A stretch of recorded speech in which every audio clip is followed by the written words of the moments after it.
I'll destroy him before sunrise. Those 5 words, whispered by Chicago's most ruthless businessman at midnight, would nearly tear apart the only real thing Scarlett Hayes had ever found. 3 years building an empire. 30 years running from vulnerability. One broken pipe that changed everything. But when a billionaire falls for a working-class single father, the city's elite won't just watch. They'll wage war. Because love between different worlds doesn't get fairy tale endings in Chicago. It gets destroyed. Tonight, you'll discover whether a woman worth billions would sacrifice everything for a man worth nothing on paper. Drop your city in the comments. Let's see how far this story travels. Hit that like button and let's begin. The emergency call came through at 11:47 p.m. on a Tuesday that refused to end. Scarlett Hayes stood in her kitchen doorway, still wearing a charcoal Tom Ford suit that cost more than most people's monthly rent, staring at 2 inches of water spreading across Italian marble floors. Her phone pressed against her ear while a bored dispatcher promised someone would arrive within the hour, maybe 2. "I don't have 2 hours," Scarlett said quietly. Not angry, just factual. "Find someone now." She ended the call before the dispatcher could respond with another scripted apology. 30 years old, CEO of Hayes Architectural Group, personal net worth that fluctuated somewhere between 2.3 and 2.8 billion, depending on which financial magazine you trusted. And tonight, she stood helpless in her own home, watching water slowly destroy floors that cost $60,000 to install. Scarlett pulled off her heels, Louboutin, navy, impossibly uncomfortable, and stepped barefoot into the cold water. It soaked through her stockings immediately. She didn't flinch, just walked to the sink and turned off the valve underneath, which should have stopped this an hour ago before her building's maintenance staff went home. The penthouse was silent except for water dripping somewhere inside the walls. She hated that sound, hated the emptiness even more. 16 hours today. 17 yesterday. Tomorrow would probably hit 20 because the Minneapolis project needed complete redesign before Thursday's presentation. Her assistant Morgan had actually said, "You look tired," during this afternoon's meeting, which meant Scarlett looked half dead to everyone else. Her phone buzzed. A text from her mother. "Dinner this weekend? Your father wants to discuss the foundation vote." Scarlett deleted it without responding. Another text. Her ex-fiancé's name appeared on the screen. "Saw your quote in Forbes. Still pretending you don't miss what we had." She blocked the number. 3rd time this month. The water had stopped spreading, at least. Scarlett grabbed towels from the hallway closet, expensive Egyptian cotton that would be ruined within seconds, and threw them across the floor. They darkened immediately, soaking up thousands of dollars worth of flood damage that her insurance would fight about for months. Her phone rang. Unknown number. "Hayes? Ms. Hayes, this is Ethan Brooks with Emergency Plumbing Solutions. Got a call about a kitchen flood?" His voice caught her off guard. Calm. No artificial customer service brightness, just steady and direct. "Yes. How soon can you be here?" "I'm 15 minutes out. Just got the dispatch. Fair warning, though, I had to bring my daughter. Couldn't find a sitter this late. She'll stay in the truck, won't be any trouble." Scarlett blinked. "Your daughter?" "Yeah, 7 years old, half asleep already. I know it's unprofessional, but the other guys couldn't come out until morning and dispatch said you needed someone tonight." 15 minutes? 12 now. I drive fast. Something about his voice made her believe him. "Fine. The concierge will send you up." "Appreciate it. Be there soon." He hung up before she could. Scarlett looked around her kitchen. Water, towels. Disaster contained but not solved. She should change clothes, should look less like someone who just left a hostile board meeting and more like a normal human being dealing with a household emergency. Instead, she sat down on the one dry bar stool and waited. Her phone buzzed again. Work email. The Minneapolis client wanted significant changes to the design they'd already approved twice. Scarlett's jaw tightened as she read through the list. Significant meant expensive. Expensive meant timeline delays. Timeline delays meant her CFO would spend tomorrow morning explaining to investors why Q3 projections might shift. She typed back a response that was professional and cold and gave them exactly 0 room to negotiate further. Send. The silence returned. Scarlett caught her reflection in the dark window glass. Blonde hair pulled back so tight it gave her headaches. Makeup still perfect because she'd learned years ago how to look flawless even when everything inside was breaking. The suit that made her look powerful and untouchable and exactly like the Ice Queen they called her in business journals. She looked away. 12 minutes later, her phone buzzed with a text from the concierge. Plumber is on his way up. Scarlett stood, straightened her jacket, and walked to the door. When she opened it, Ethan Brooks was nothing like she expected. Tall, maybe 6'2", dark hair that needed a cut, wearing jeans that had seen actual work and a navy jacket with his company logo stitched across the chest.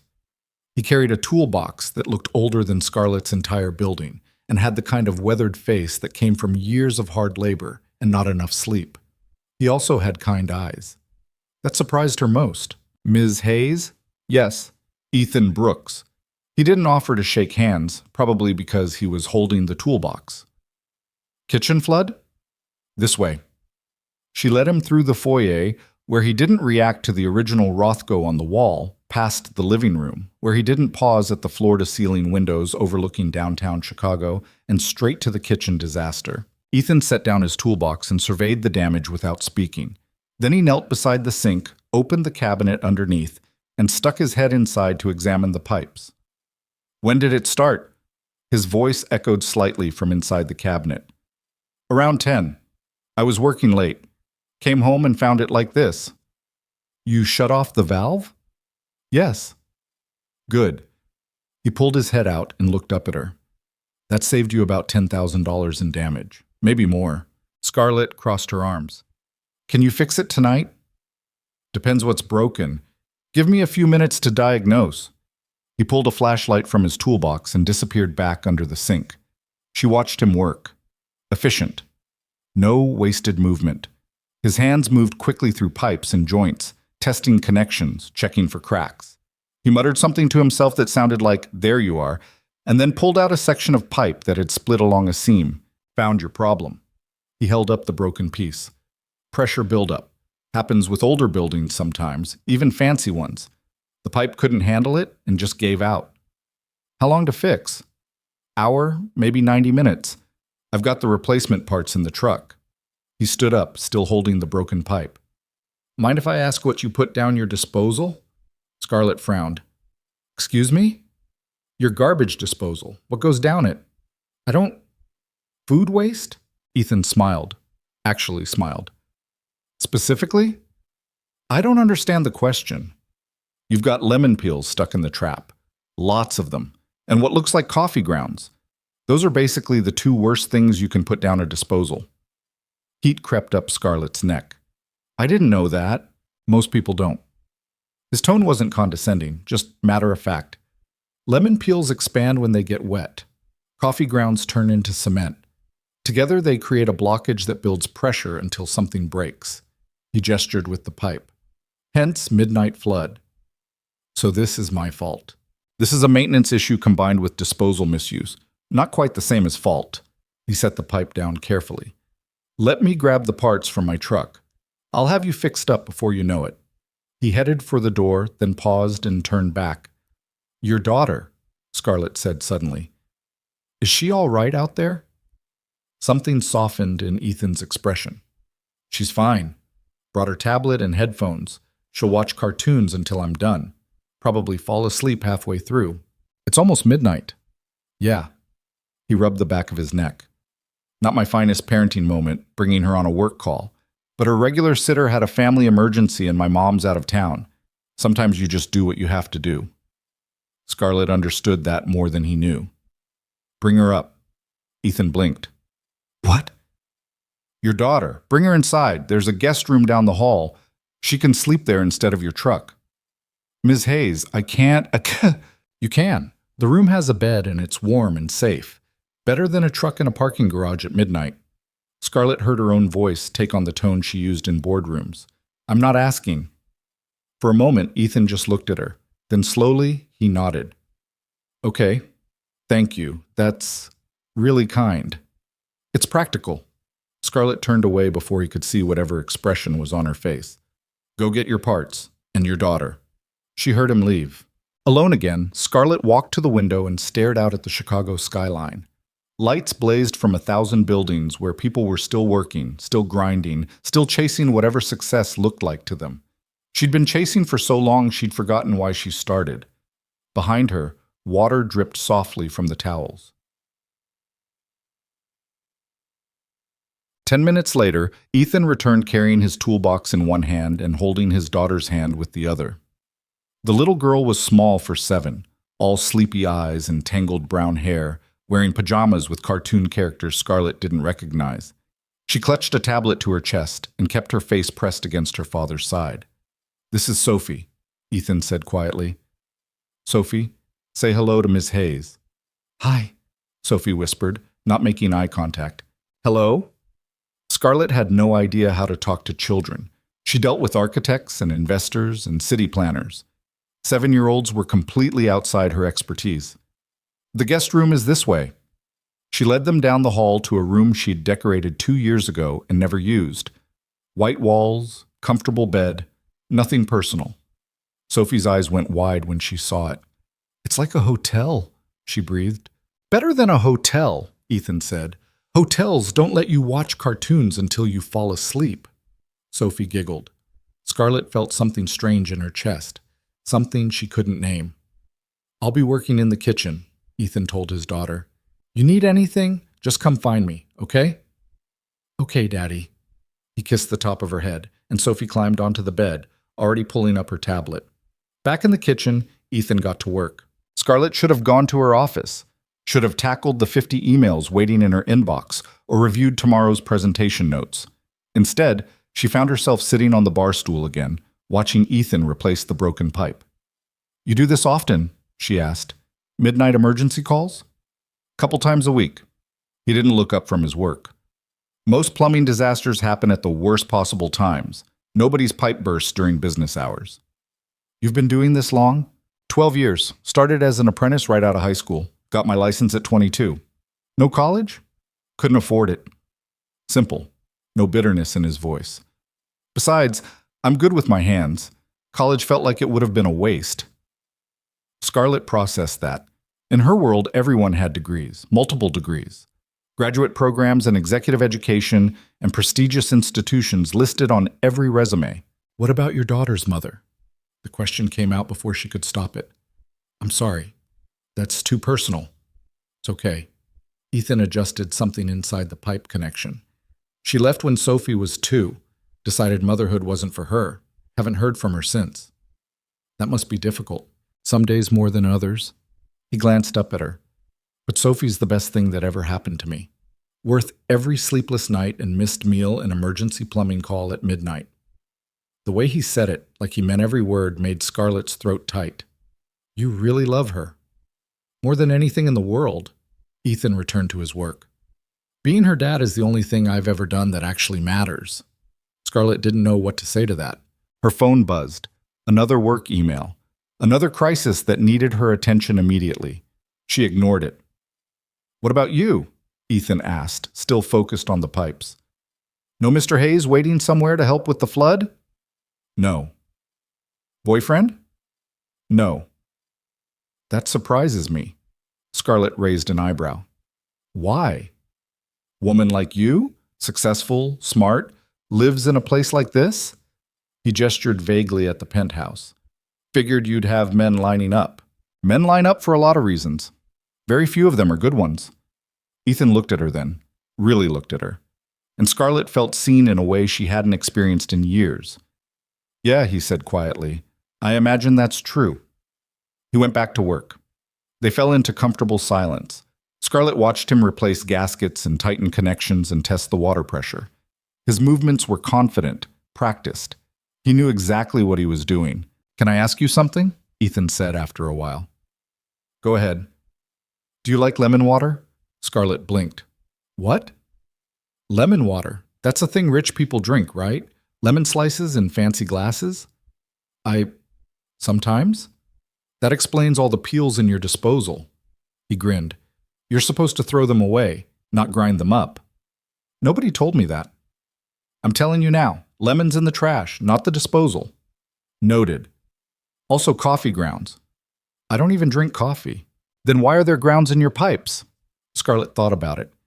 My housekeeper drinks coffee. She must dispose of the grounds there. Fire her. Excuse me? Ethan laughed. I'm kidding. Just tell her about the disposal thing. Save yourself another flood. Despite everything, the late hour, the disaster, the exhaustion, Scarlett found herself smiling. When was the last time she'd actually smiled? There, Ethan said, standing up and wiping his hands on a rag. All fixed. Water's back on, pressure's good, no leaks, you're back in business. He turned on the faucet to demonstrate. Clean water flowed smoothly. No drips, no floods, just a functioning sink. How much do I owe you? Scarlett reached for her phone. $300 for the emergency call, another $150 for parts. $450 total. She transferred $600 to his company account without blinking. Ethan's phone buzzed. He checked it and frowned. You sent too much. Consider it a tip for coming out this late, and for bringing your daughter. Ms. Hayes. Scarlett. He paused. Scarlett, you don't need to tip me extra. I was just doing my job. I tip based on quality of service. You provided excellent service. By fixing a pipe? By being professional and efficient and kind. She met his eyes. All three are rare, especially together. Ethan studied her for a moment. Then he nodded slowly. Okay. Thank you. Thank you. He packed up his tools, checked that everything was clean, and started to head for the door. Then he stopped. Can I say something that might sound weird? Sure. You seem lonely. Scarlett's breath caught. I don't mean that in a bad way, Ethan continued. Just, I know what loneliness looks like. I've been there, living in a beautiful place, having a good job, but coming home every night to silence. It's hard. I'm fine. I didn't say you weren't fine. I said you seem lonely. Those are different things. Scarlett wanted to argue, wanted to put up the walls she'd spent years building, wanted to remind him that he was the plumber, and she was the client, and this conversation had crossed about 15 professional boundaries. Instead, she said, You're right. Ethan's expression softened. For what it's worth. You were kind to my daughter tonight. Let her sleep in your guest room when you didn't have to. That's not something a lonely person does. That's something a good person does. I'm not. You are. Trust me on this. He headed down the hall to wake Sophie. Scarlett stood in her kitchen, surrounded by wet towels and broken pipes and the remnants of a disaster that had somehow turned into the most honest conversation she'd had in months. When Ethan returned carrying a sleepy Sophie, the little girl lifted her head from his shoulder and looked at Scarlett. Thank you for the bed, she mumbled. You're welcome. It was really comfy. I'm glad. Sophie smiled. Then she tucked her face back against her father's neck and closed her eyes. Ethan mouthed thank you and headed for the door. Scarlett followed them. Watched Ethan shift his toolbox to his other hand without waking his daughter. Watched him navigate the hallway with practiced ease. At the elevator, he turned back. If you ever need another plumber, call the main line and ask for me specifically. I'll make sure you don't get stuck with the guy who charges double. I'll remember that. The elevator doors opened. Ethan stepped inside. Good night, Scarlett. Good night, Ethan. The doors closed, and just like that, they were gone. Scarlett stood in her empty penthouse and listened to the silence return. But somehow, it felt different now. Less oppressive, like something had shifted in the air. She walked back to the kitchen. The floor was still wet, but the disaster was contained, fixed. She'd wake up tomorrow and hire someone to handle the water damage, and everything would return to normal. Except, Scarlett pulled out her phone and found the text from her ex-fiancé that she'd seen earlier, the one she'd blocked. She unblocked the number just long enough to type a response. I never miss what we had, because what we had was never real. Send. Block again. Then she opened her email and started working on the Minneapolis project redesign. But for the first time in years, she found herself distracted. Thinking about a plumber with kind eyes and a sleeping daughter. Thinking about loneliness and goodness and the strange warmth of honest conversation. Thinking about how $450 for emergency plumbing might have been the best money she'd spent all year. 3 days later, Scarlett's life began to fall apart. It started with a phone call from her assistant, Morgan, at 7 a.m. We have a problem. Scarlett was already awake, halfway through her morning workout in the penthouse gym. She paused the treadmill. What kind of problem? Damien Cole just bought a table at tomorrow's charity gala. Front row. Scarlett's jaw clenched.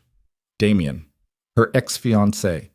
The man who'd humiliated her 2 years ago by leaving her for Victoria Chen, an executive at their biggest competitor. The man who'd told reporters that Scarlett was brilliant in business but cold in life.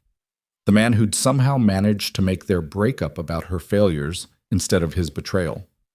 So he bought a table. So what? So he's bringing Victoria.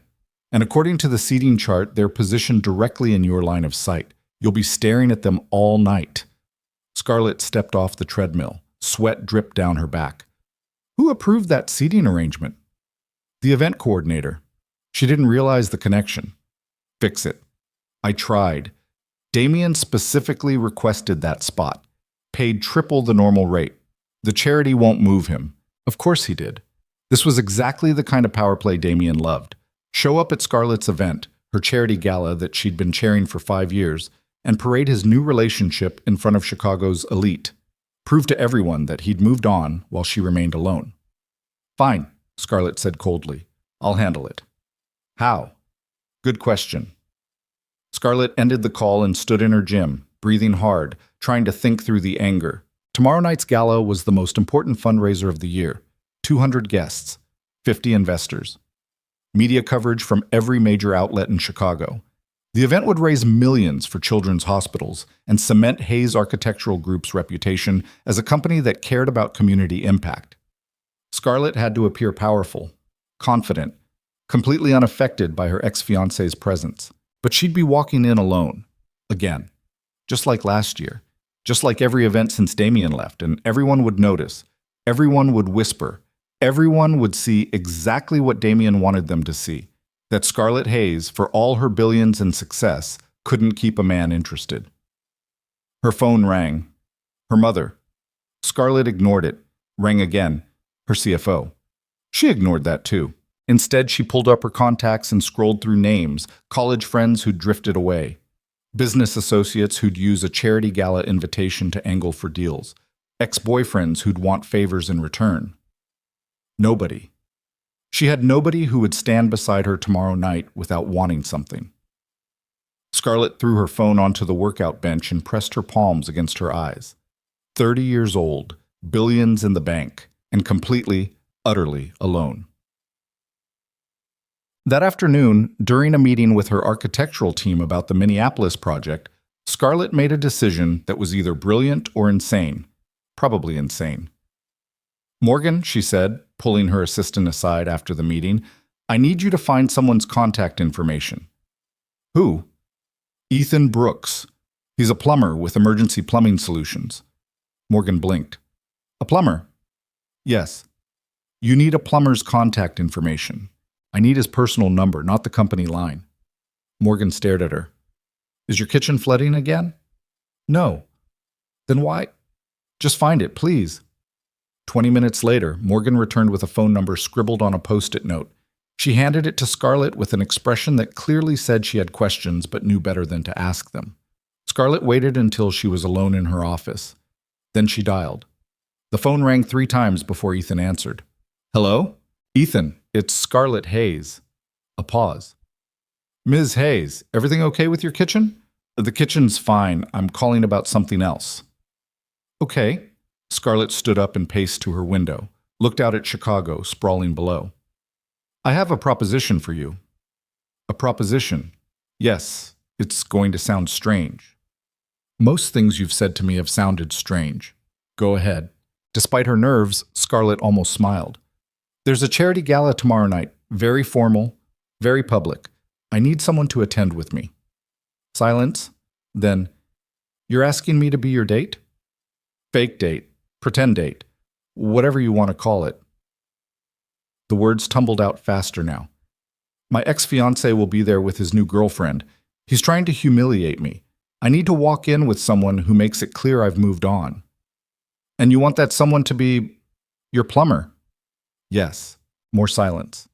Scarlett's stomach twisted. This was insane. Completely insane. She was a billionaire CEO asking a working-class single father to be her fake date to a society event. He was going to say no. Of course he was going to say no. "What's in it for me?" Ethan asked finally. "I'll pay you. Name your price." "I don't want money." "Then what do you want?" "Nothing." His voice was quiet. "If you need someone to stand beside you tomorrow night, I'll do it. No payment required." Scarlett's throat tightened. "Why?" "Because you were kind to my daughter. Because you seem like you're dealing with something hard, and I know what that feels like. Because maybe I want to help. You don't even know me. I know you're lonely. I know you're successful. I know you let a 7-year-old sleep in your guest room at midnight when you could have said no." She heard him take a breath. "That's enough." Scarlett closed her eyes. "Okay," she whispered. "Okay. Thank you. What time should I pick you up?" 7. The event starts at 8. "I'll be there." "Ethan?" "Yeah?" "You'll need a tuxedo. I can arrange." "I've got one." "You have a tuxedo?" "Had to rent one for my cousin's wedding last year. Still fits." He paused. "I clean up okay, Scarlett. Promise." "I believe you." They hung up. Scarlett sat at her desk and stared at her phone. What had she just done? Her office door opened. Morgan poked her head in. "The design team needs your approval on the Minneapolis revisions." "Send them in." "Also, your mother called again. She says it's urgent." "It's never urgent." And Damian Cole's office sent over a press release about tomorrow's gala. Apparently he's making a major donation announcement. They want to coordinate media coverage with our team. Of course they did.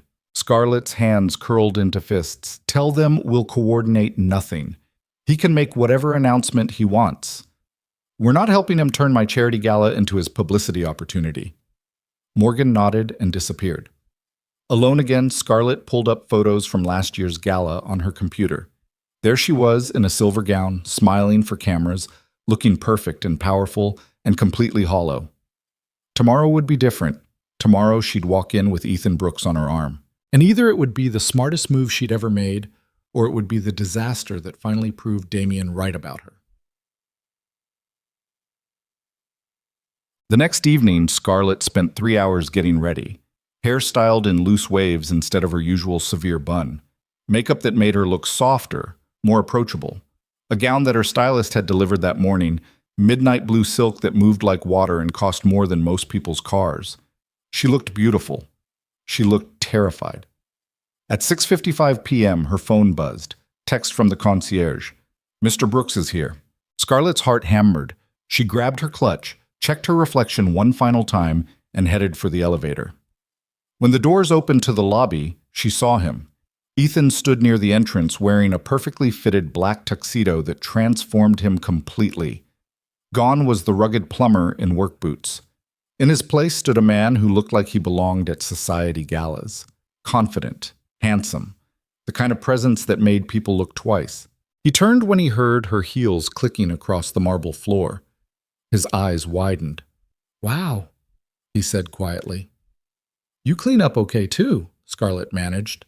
He smiled, that same genuine smile from the kitchen. "Guess we both do." The town car was waiting outside. They slid into the back seat together and Scarlett gave the driver the venue address. As they pulled into traffic, Ethan looked at her. "You okay?" "Nervous." "About your ex?" "About everything." Scarlett twisted her hands in her lap. "About walking into that ballroom with you. About what people will say. About whether this whole plan is completely stupid." "It's probably a little stupid," Ethan admitted. "But you know what? Sometimes the stupid plans are the ones that work." "That doesn't make sense." "Sure it does. Smart plans are predictable. Stupid plans keep people guessing." He adjusted his bow tie. "Besides, if nothing else, at least you'll have someone to laugh with when your ex tries to show off." Scarlett looked at him. "You're not nervous at all?" "Terrified." He said it so casually she almost laughed. "I'm a plumber about to walk into a room full of billionaires. I don't know which fork to use. I'll probably say something embarrassing, but you know what? None of those people matter. The only person who matters tonight is you." Something in Scarlett's chest cracked open. "How are you this kind?" she whispered. "I'm not. I'm just honest." Ethan reached over and took her hand. You're going to be fine.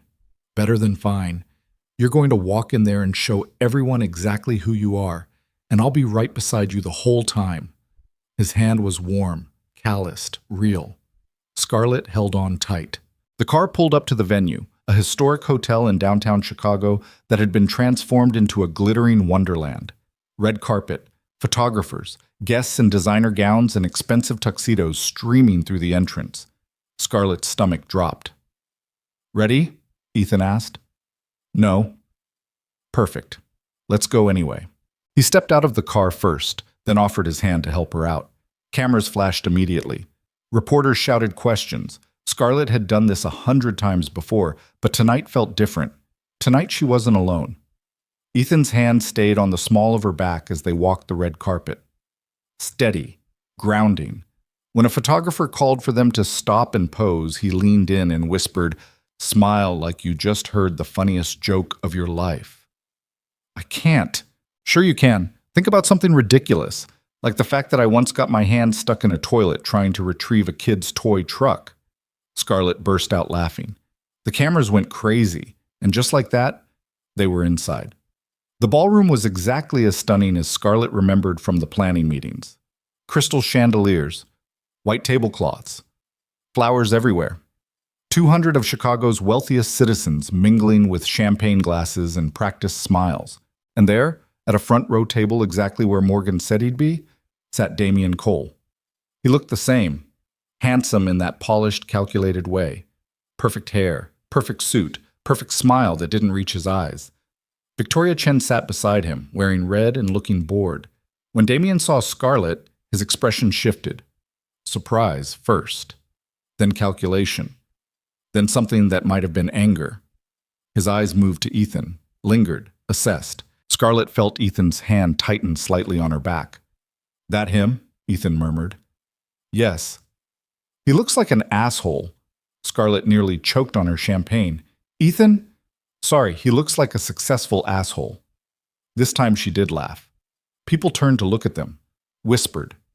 Scarlett recognized the expressions. Curiosity, judgment, the endless social calculations of who mattered and who didn't. Ms. Hayes, a board member approached with his wife. Wonderful to see you, and who is this? Ethan Brooks, Ethan said smoothly, offering his hand. Nice to meet you. What do you do, Mr. Brooks? I'm a plumber. The board member blinked.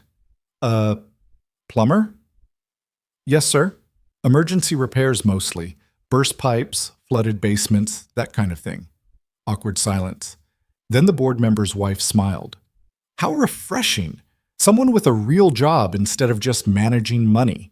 Her husband looked uncomfortable. Ethan just smiled. It's honest work, he said simply. Keeps me busy. They moved on. More people approached, more introductions. Each time, Ethan was polite and confident and completely himself.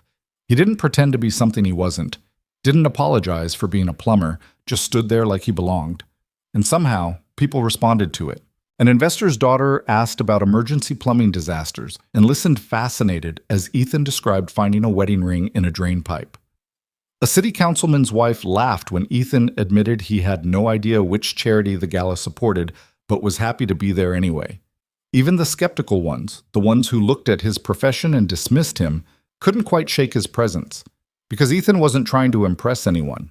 He was just being real. An hour into the event, dinner was announced. Scarlett and Ethan found their table, center of the room, elevated position, perfect view of the whole ballroom. Perfect view of Damian. As they sat down, Scarlett's phone buzzed. Text from Morgan. You're trending on Twitter. Photos from the red carpet. People want to know who your date is. Scarlett showed Ethan the text. He grinned. Should I do an interview? Local plumber crashes Billionaire Gala? Still doesn't know which fork to use? Please don't. Too late. I'm talking to reporters after dinner. Ethan. I'm kidding. He squeezed her hand under the table. Relax. Nobody cares about me. They care about you. And right now you look happy. That's all that matters. Dinner was served. Scarlett barely tasted the food. She was too aware of Damian's eyes on them, too aware of the whispers, too aware of Ethan beside her, making jokes with the other guests at their table, charming them without effort. Halfway through the main course, the speeches started.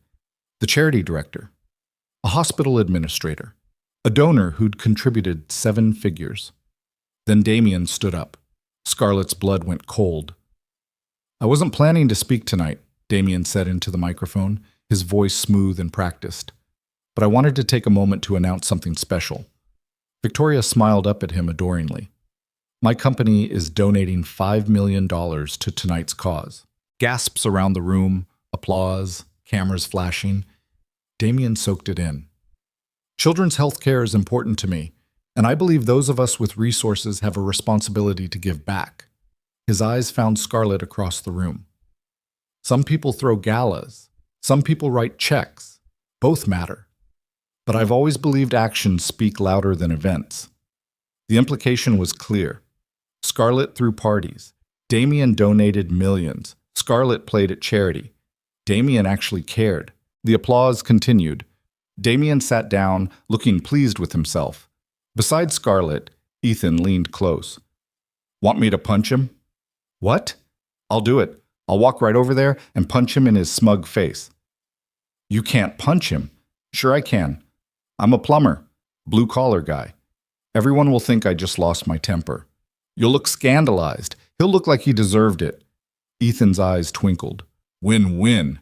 Scarlett couldn't help it. She laughed. Around them, people stared. But she didn't care anymore. "Don't punch him," she said. "You sure?" "Positive." "Your loss."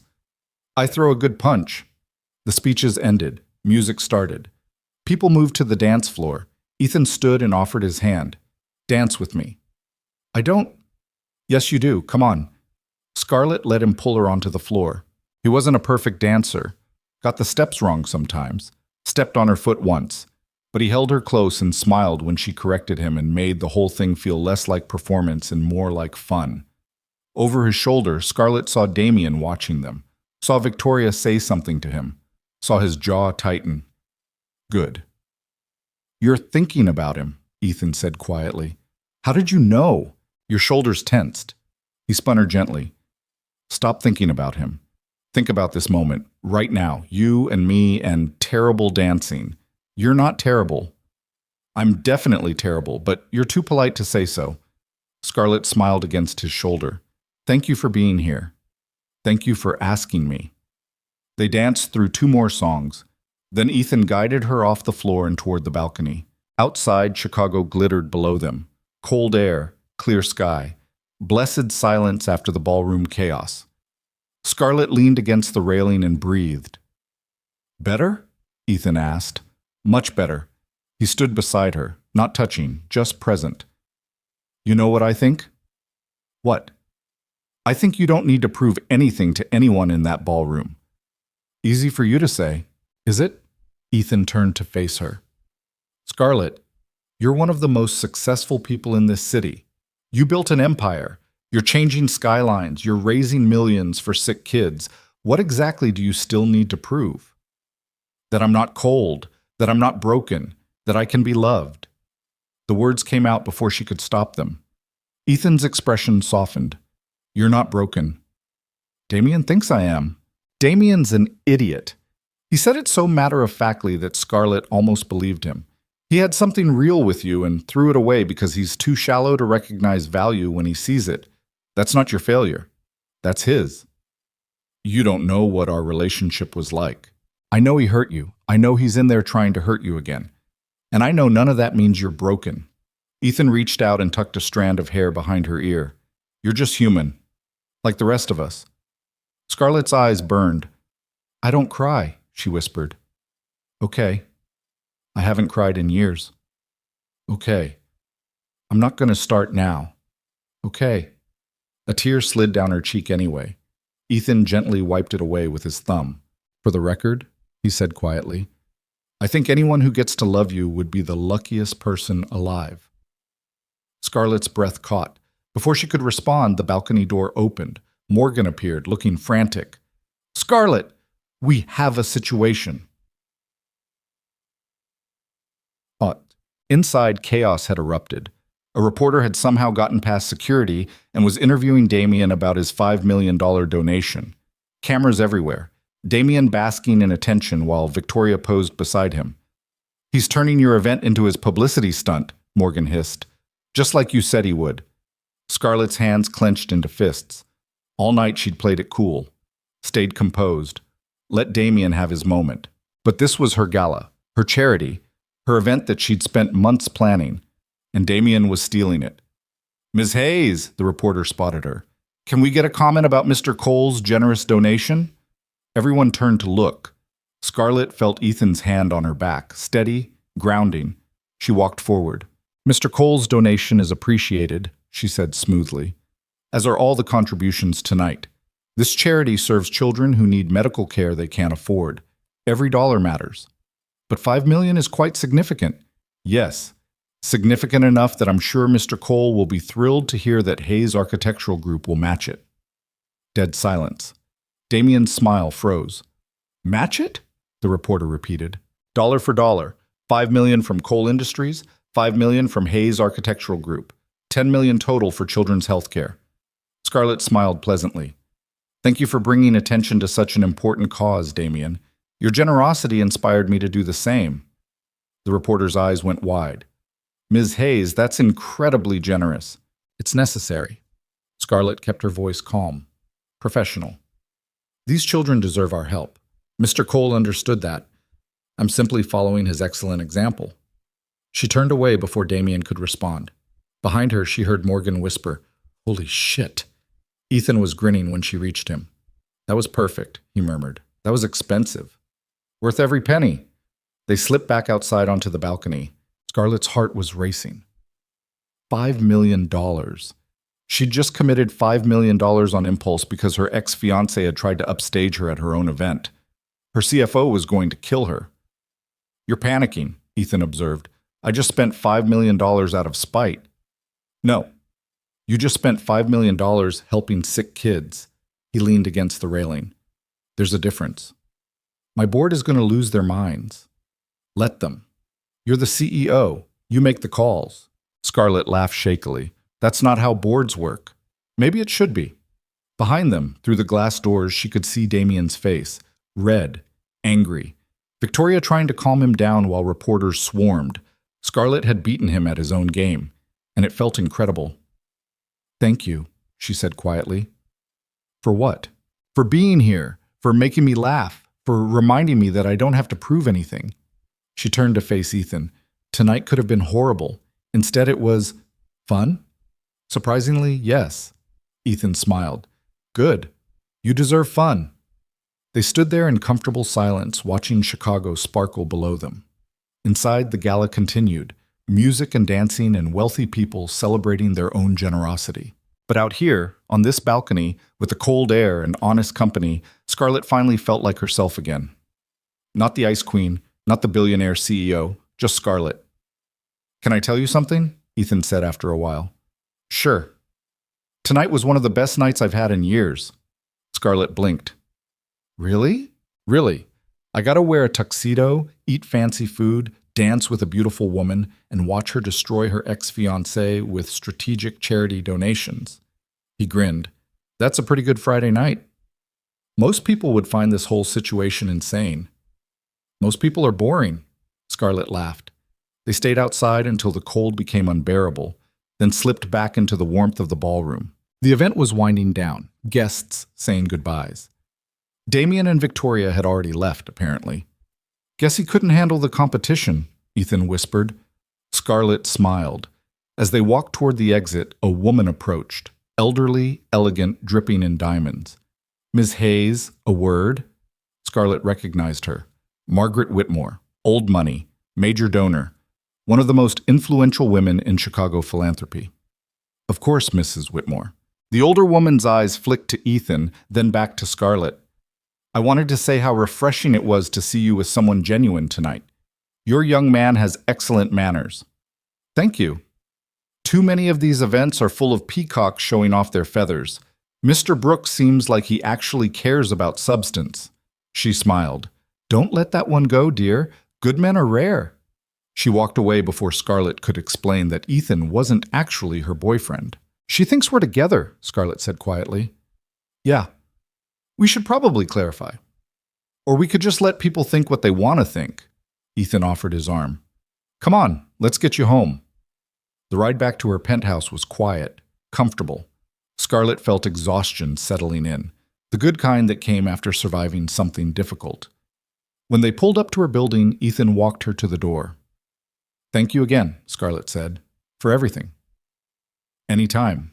I mean it. You saved me tonight. Pretty sure you saved yourself. I just stood there looking pretty in a tuxedo. Scarlett smiled.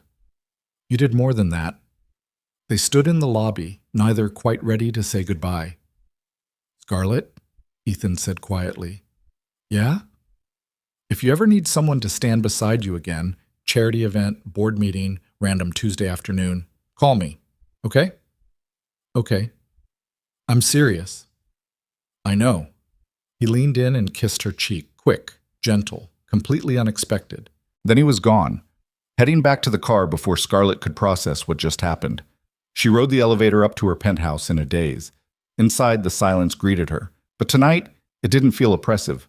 Tonight, it felt peaceful. Scarlett changed out of her gown, washed off her makeup, and climbed into bed. Her phone buzzed. Text from Morgan. You're all over social media. People are calling you the hero of the night. Damien's PR team is scrambling. Another text. From a number she didn't recognize. Got home safe. Sophie wants to know if you really have a chandelier the size of our apartment. Thanks again for tonight. Ethan. Scarlett smiled and typed back. Tell Sophie it's not that big. Thank you for being my fake date. His response came immediately. Best fake date I've ever had. She fell asleep with her phone still in her hand, and for the first time in months, she didn't dream about work or loneliness or the empire she'd built around herself like a fortress. She dreamed about dancing and laughter and a plumber with kind eyes who made her remember what it felt like to be human again. The Monday morning sunlight cut through Scarlett's office windows like an accusation. She'd been at her desk since 6, reviewing the financial implications of her impulsive $5 million matching donation. The numbers weren't catastrophic. Hayes Architectural Group could absorb the hit. But her CFO had already sent 3 increasingly frantic emails demanding an emergency board meeting. Scarlett ignored all of them. Instead, she found herself scrolling through social media coverage of the gala. Photos of her and Ethan on the red carpet, articles praising her surprise announcement and commitment to children's health care, a few gossip columns speculating about her mysterious date. One headline made her pause. Ice Queen melts. Scarlett Hayes shows up with blue-collar boyfriend matches ex's donation in epic power move. Her phone buzzed. Morgan appearing in the doorway before Scarlett could even look up. Your mother is in the lobby, Morgan said. She doesn't have an appointment but insists on seeing you immediately. Perfect. Exactly what this Monday needed. Send her up. 5 minutes later, Patricia Hayes swept into the office wearing Chanel and disapproval in equal measure. She was 63 and looked 45 thanks to excellent genetics and an expensive dermatologist. Her gray eyes, the same shade as Scarlett's, took in the office with practiced assessment. You're trending on Twitter, Patricia said without preamble. Good morning to you too, Mother. Who is he? Scarlett set down her coffee. Who is who? The man from the gala, the one you've been photographed with, the one who looks like he works with his hands. Patricia's tone made it sound like a disease. His name is Ethan Brooks. He's a plumber. Her mother's expression didn't change. Years of practice at charity luncheons had taught Patricia Hayes how to maintain perfect composure even when horrified. A plumber? Yes. You brought a plumber to the Children's Healthcare Gala. I brought a friend to a charity event. His profession is irrelevant. Patricia sat down in the leather chair across from Scarlett's desk. Everything is relevant when you're one of the most visible businesswomen in Chicago. You know this. Your father and I didn't raise you to be careless about public perception. You and Father raised me to be successful. I am. What I do in my personal life is my business. Not when your personal life affects the family foundation. The board is concerned. Scarlett's jaw tightened. Concerned about what? That I showed up to a charity gala with a date who doesn't come from old money? That I donated $5 million to sick children? Concerned that you made a major financial decision on impulse to spite your ex-fiancé. Patricia's voice was cool, clinical. Damien called your father this morning, said you were trying to embarrass him. Damien can go to hell. Scarlett, He showed up at my event specifically to make me look pathetic. He brought Victoria. He made that donation announcement to overshadow everything I'd worked for. So yes, I matched it, and I'd do it again. Patricia studied her daughter with an expression Scarlett couldn't read. You've changed. I grew up. You grew reckless. Her mother stood smoothing her skirt. This plumber. Is it serious? It's none of your business. That means no. Patricia walked to the door, then paused. Be careful, Scarlett. Men like that see women like you as opportunities. Money, status, access. Make sure you know what he really wants before you do something else impulsive. She left before Scarlett could respond. The office felt colder after she was gone. Scarlett turned back to her computer, trying to focus on work. Project timelines. Client proposals. The Minneapolis redesign that kept getting more complicated. But her mother's words kept circulating. Men like that see women like you as opportunities. Ethan wasn't like that. Was he? He'd refused payment for the gala, stood beside her without asking for anything, been genuine and kind and completely himself, but Patricia Hayes hadn't built a fortune by being naive about people's motivations. Scarlett's phone rang. Unknown number. She answered. Hayes. Ms. Hayes, this is Jennifer Morrison from Chicago Business Weekly. I'm writing a profile piece about Saturday's gala and would love to get a quote about your donation and your relationship with Ethan Brooks. No comment. Just a few quick questions. Scarlett hung up. The phone rang again immediately. Different reporter, same questions. She silenced it and stood up, suddenly desperate to be anywhere else. Morgan, she called through the open door. Clear my afternoon schedule. You have the Minneapolis presentation at 2. Reschedule it. I'm leaving. 20 minutes later, Scarlett sat in her car with no destination in mind.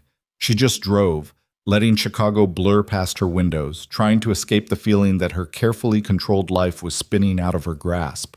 Without planning to, she found herself in Ethan's neighborhood. It was nothing like her part of the city.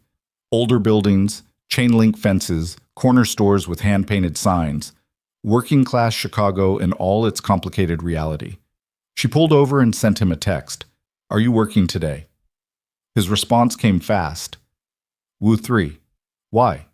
Can I see you? Now? If you're free. 3 dots appeared. Disappeared. Appeared again. Meet me at Morton Park in 10 minutes. I'm on lunch break. Scarlett found the park easily. It was small and worn, with playground equipment that had seen better days and benches that needed repainting. A handful of kids played on the swings while their parents watched from nearby. Ethan was sitting on a bench near the basketball court, still wearing his work uniform. He stood when he saw her. Hey! Hey! They sat down together. For a moment, neither spoke. You okay? Ethan asked finally. I don't know. Scarlett stared at the playground. My mother came to my office this morning, told me I was being reckless, that you might be using me. Ethan absorbed that. What do you think? I think she's paranoid. Is she? Scarlett turned to look at him. What? Your mother. Is she paranoid or is she protecting you based on experience? Ethan's expression was serious. You're a billionaire, Scarlett. I'm a guy who fixes broken pipes. I get why people would question my motives. You refused payment for the gala. That doesn't prove anything. Maybe I'm playing a long game. Are you? No. He said it simply, directly. But you don't really know me. We've spent one evening together and had one midnight plumbing call. For all you know, I saw an opportunity and took it. Scarlett's chest tightened. Why are you saying this? Because I don't want you getting hurt trying to prove something to your ex or your mother or whoever else is in your head right now. Ethan leaned forward, elbows on his knees. Saturday night was fun, really fun, but it was also fake. We both knew that going in. It didn't feel fake. I know. His voice softened. That's the problem. They sat in silence. A kid shrieked with laughter on the swings. Someone's phone played music too loudly from across the park. My daughter asked about you, Ethan said eventually. What did she ask? If you were my girlfriend, if you were coming over for dinner, if she'd get to see you again. He ran a hand through his hair. I told her we were just friends, that you were busy with work. She looked disappointed. I'm sorry. Don't be. I'm the one who brought her into this situation without thinking it through. Ethan glanced at Scarlett. Sophie gets attached easily, especially to women. She doesn't remember her mother, doesn't have a mom figure in her life. So when someone kind shows up and lets her sleep in a fancy guest room and seems interested in her dad, she builds stories. Scarlett understood. You're trying to protect her. I'm trying to be realistic. You and me, we don't make sense. Different worlds, different lives. Saturday was great, but it was also temporary. What if I don't want it to be temporary? The words escaped before Scarlett could stop them. Ethan looked at her, really looked at her, and Scarlett saw something complicated in his expression. Want and fear and uncertainty all tangled together. What do you want, Scarlett? I don't know. She was being honest. I just know that I haven't felt like myself in years. And then you showed up to fix my kitchen, and somehow you made me laugh, made me feel human. And Saturday night, standing beside you, I felt less alone than I have in, I can't even remember how long. That's not a relationship, that's relief. Maybe relief is where relationships start. Ethan smiled sadly. Or maybe relief is just relief, and we're both reading too much into it. A work truck pulled up to the curb. The driver honked. That's my partner, Ethan said, standing. We've got a job across town, burst pipe in a restaurant basement. Scarlett stood too. Okay? Scarlett, it's fine. Go to work. He hesitated, then reached out and squeezed her hand once. Quick, brief. Then he was walking toward the truck, climbing in, driving away. Scarlett stood alone in the park, watching the truck disappear around a corner. Her phone buzzed. Text from Morgan. Board wants to meet Wednesday morning. They're furious about the donation. Need you to prepare a defense. Scarlett typed back. Tell them I'll be there. She got in her car and drove back to the office, where spreadsheets and architectural plans and investor demands waited. Back to the world that made sense, the world she understood. But for the rest of the day, all she could think about was the way Ethan had squeezed her hand before leaving. Like he didn't want to let go. But did, anyway. The week passed in a blur of damage control. The board meeting Wednesday was exactly as brutal as expected. 7 men in expensive suits questioning her judgment, her impulsiveness, her personal entanglements affecting professional decisions.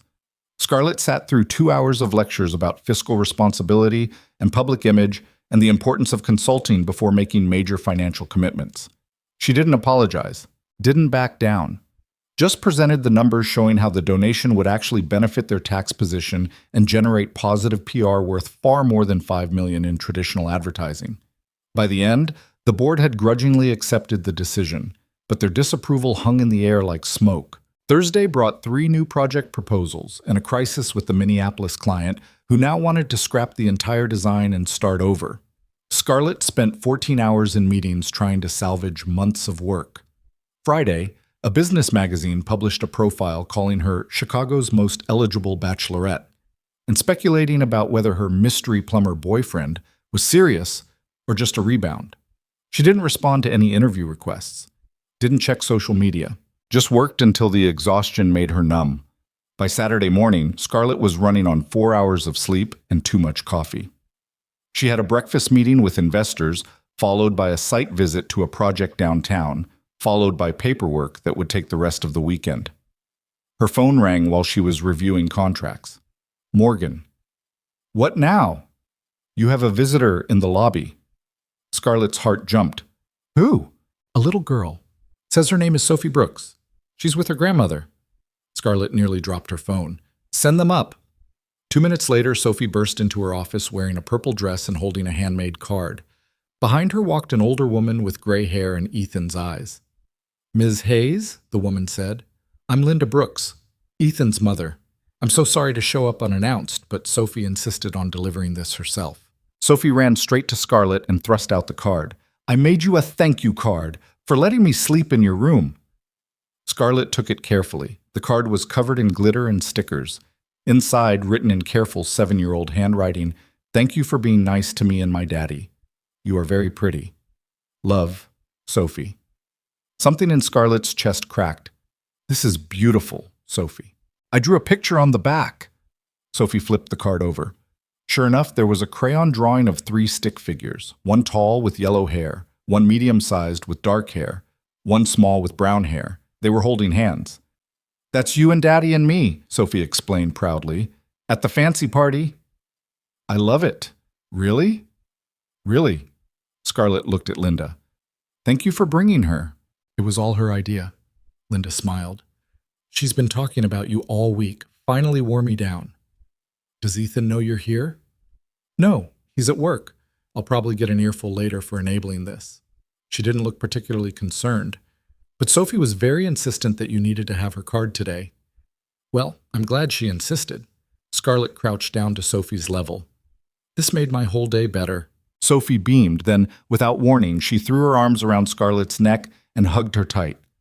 Scarlett froze. She couldn't remember the last time someone had hugged her like this. Pure and uncomplicated and completely genuine. Slowly, she hugged Sophie back. When the little girl finally pulled away, she looked up at Scarlett with serious eyes. "Are you going to be my daddy's girlfriend?" "Sophie," Linda started. "It's okay." Scarlett kept her voice gentle. "That's a good question. The answer is I don't know. Your daddy and I are friends. We like each other. But grown-up relationships are complicated. Daddy says you're really smart." "Did he?" "Yeah, and really nice, and really pretty." Sophie counted on her fingers. "And that you work too much and probably need more friends." Despite everything, Scarlett laughed. "He said all that?" "Uh-huh. Grandma asked if he liked you, and he got all weird and quiet." Sophie lowered her voice conspiratorially. "That means he likes you. He always gets quiet when he likes something." Linda looked mortified. "Sophie, we should let Ms. Hayes get back to work." "Wait." Scarlett stood up, making a decision that was either brilliant or insane. Probably insane. "What are you two doing this afternoon?" "Nothing," Sophie said immediately. "We're just running errands," Linda added. "Would you like to have lunch with me? There's a cafe downstairs. My treat." Sophie's eyes went wide. "Really? Really?" Scarlett looked at Linda. "If that's okay with you." Linda studied her for a long moment. Then she smiled. "I think that would be lovely." 20 minutes later, they sat in the building's cafe. Expensive salads for the adults, grilled cheese and fries for Sophie. The little girl chattered nonstop about school and her friends and her favorite cartoons while Scarlett and Linda listened. "She doesn't usually warm up to people this fast," Linda said quietly when Sophie ran off to look at the dessert display. "You must have made quite an impression." "She's easy to like." "So is her father." Linda sipped her coffee. "Ethan told me about the gala, said you needed a favor and he helped out." "That's one way to put it." "He also said you were dealing with some complicated personal stuff, an ex who was making things difficult." Scarlett nodded. "Damien, my former fiancé. He has a talent for making everything about himself." "Men like that usually do." Linda's expression was knowing. "My ex-husband was similar. Charming when he wanted to be, cruel when he didn't get his way. Took me years to leave him." "Ethan's father?" "Yes. He walked out when Ethan was 12. Haven't seen him since." She stirred her coffee slowly. "That's why my son is so careful about relationships, about letting people into Sophie's life. He knows how much it hurts when someone leaves." The implication was clear. Scarlett met Linda's eyes. "I'm not trying to hurt anyone." "I don't think you are. But intentions and outcomes aren't always the same thing." Linda's voice was gentle but firm. "My son is a good man, the best man I know, but he's also a single father working 2 jobs to support his daughter. He doesn't have time for games or uncertainty. And Sophie," she glanced at her granddaughter, who was pressing her face against the dessert case. "Sophie deserves stability." "I understand." "Do you?" Linda leaned forward slightly. "Because from where I'm sitting, you're a billionaire with a complicated life and my son is a plumber with a 7-year-old. Those worlds don't usually mix well." Scarlett wanted to argue. Wanted to say that money didn't matter, that connection was more important than circumstances. But Linda was right. Their worlds were different, incompatible in ways that couldn't be fixed with good intentions. "I don't want to hurt them," Scarlett said quietly. "Then be honest with yourself about what you want, and whether you're willing to handle the reality of being with someone like Ethan." Linda's expression softened. "He's not going to change his life to fit yours. He can't. Sophie comes first, always. If you can't accept that, it's better to walk away now." Sophie came running back. "Can I get chocolate cake?" "May I get chocolate cake?" Linda corrected automatically. May I? Sure, honey. Sophie cheered and ran back to tell the barista. Scarlett watched her go. This little girl who'd somehow worked her way into Scarlett's carefully controlled heart in less than a week. She's lucky to have you, Scarlett said, but both of you. We're the lucky ones. Linda stood up. Thank you for lunch, and for being kind to my granddaughter. Anytime. They collected Sophie and her chocolate cake and said their goodbyes. Scarlett watched them leave, Linda's hand on Sophie's shoulder, the little girl chattering about her dessert. Then she went back to her office and tried to focus on work, but all she could think about was what Linda had said. Be honest with yourself about what you want. What did she want? Scarlett stared out her window at Chicago, stretching endlessly below. All those buildings, all those people living their lives, all those stories she'd never know. Her phone buzzed. Text from Ethan. My mom just told me she and Sophie ambushed you at your office. I'm so sorry. Scarlett smiled and typed back. Don't be. Sophie brought me a card. It's the best thing that's happened all week. She can't stop talking about you. It's getting ridiculous. Is it? 3 dots appeared, disappeared, appeared again. No, it's not. Scarlett's heart beat faster. Ethan, I know what I said at the park. About being realistic. About our lives not making sense together. You were right, maybe, but I can't stop thinking about you anyway. Scarlett read the message 3 times. Before she could respond, another text came through. Sophie wants to know if you'd like to come over for dinner tomorrow. Sunday night. Nothing fancy, just spaghetti and garlic bread. She insists she makes the best garlic bread in Chicago. Does she? Absolutely not. It's always burnt. But don't tell her that. Scarlett laughed out loud in her empty office. What time? 6. I'll text you the address. Fair warning, my apartment is about the size of your closet. I don't care. You might when you see it. Ethan, I don't care. A longer pause this time. Okay. See you tomorrow. Scarlett set down her phone and leaned back in her chair. Tomorrow. Dinner. With Ethan and Sophie in their tiny apartment eating burnt garlic bread. It was the most ridiculous thing she could imagine doing, and she couldn't wait. The rest of Saturday disappeared into work. Contracts and emails and conference calls that lasted until midnight. Scarlett fell asleep at her desk and woke up Sunday morning with a stiff neck and Morgan texting to ask if she was okay. She spent the morning anxious and distracted, trying on 6 different outfits before settling on jeans and a simple sweater. Nothing designer, nothing that screamed billionaire, just normal. At 5:45, she stood outside a 3-story apartment building in a neighborhood that was clean but clearly working class. The address Ethan had texted her.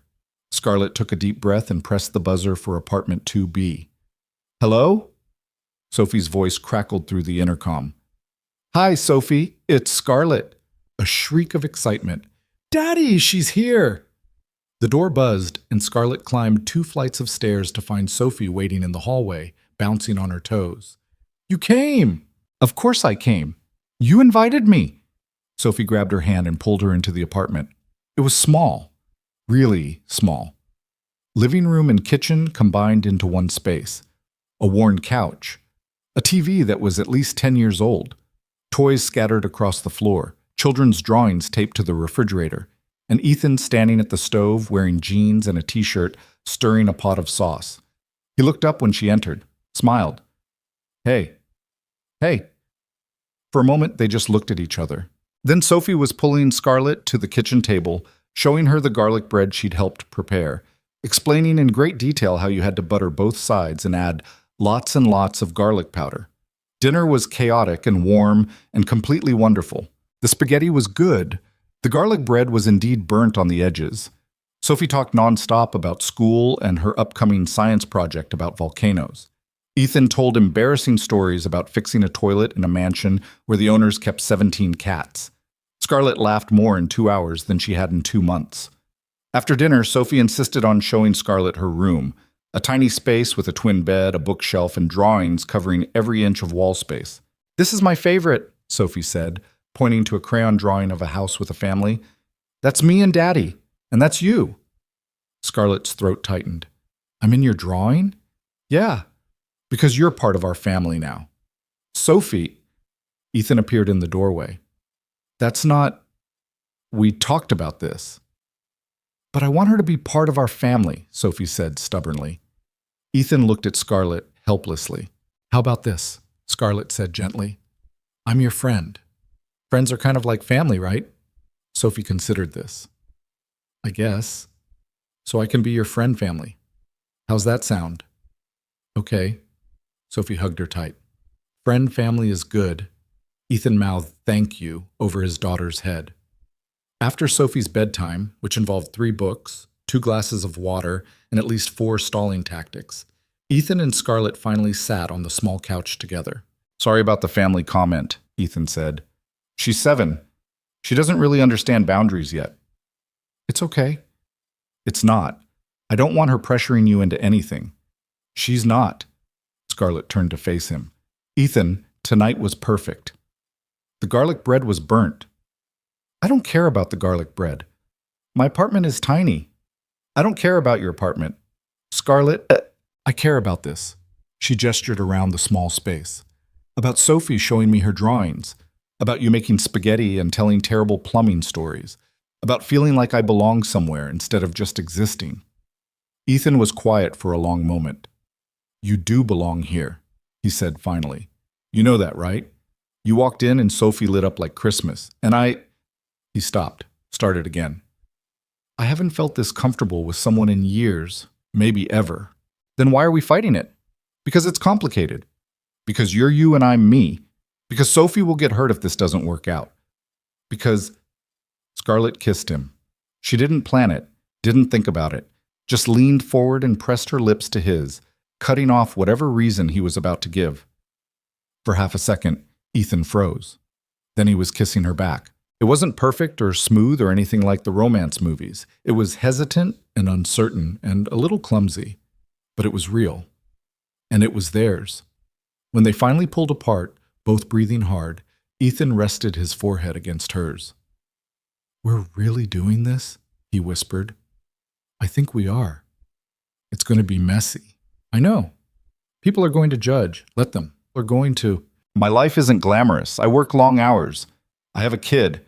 Most nights I'm too tired to do anything except crash on this couch. I work 18-hour days and haven't had a real conversation with anyone except my assistant in 6 months. I think we're both disasters. Ethan laughed. When you put it that way, we fit. Scarlett pulled back enough to meet his eyes. However little sense it makes on paper, we fit. Yeah. He tucked a strand of hair behind her ear. We do. They sat together in the quiet apartment, listening to Sophie's soft breathing from the next room, letting the reality of what they'd just started sink in. Tomorrow would bring complications, questions, judgment from people who didn't understand. But tonight, none of that mattered. Tonight, Scarlett Hayes sat on a worn couch in a tiny apartment and felt more at home than she'd ever felt in her luxury penthouse. And that was enough. Scarlett left Ethan's apartment at 11, after Sophie had been asleep for hours, and they'd spent the evening talking on the couch like teenagers afraid to be caught. She drove home through empty Chicago streets with her lips still tingling and her mind racing. What had she just done? Kissed a plumber? Started something real with a man who lived in a world completely opposite to hers, opened herself up to complications she couldn't control, and somehow none of it felt like a mistake. Her penthouse felt especially empty when she walked in. Too much space, too much silence. She stood in her kitchen, the same kitchen where this had all started with a broken pipe, and pulled out her phone. Text from Ethan. Sophie's already planning your next visit. Fair warning. Scarlett smiled and typed back. Tell her I'm already looking forward to it. You sure about this? About us? No. But I'm doing it anyway. That's either very brave or very stupid. Probably both. Good. I like both. She fell asleep that night with her phone on the pillow beside her, a smile on her face, and absolutely no idea how complicated things were about to become. Monday morning arrived with a crisis. Scarlett was in her office reviewing quarterly projections when Morgan burst through the door without knocking, phone in hand, face pale. We have a problem. Scarlett looked up. What kind? Gossip column. Posted an hour ago. Morgan set her phone on the desk. It's bad. The headline read, Billionaire's blue-collar boy toy, Scarlett Hayes slumming it with single dad plumber. Scarlett's stomach dropped as she read the article. It was vicious. called Ethan a charity case and a gold digger, speculated that Scarlett was having a quarter-life crisis and rebelling against her upbringing. Included photos of her leaving Ethan's apartment building last night. Someone had been watching, following her. "There's more," Morgan said quietly. Business Insider picked it up. So did 3 other outlets. Your publicist has been fielding calls all morning.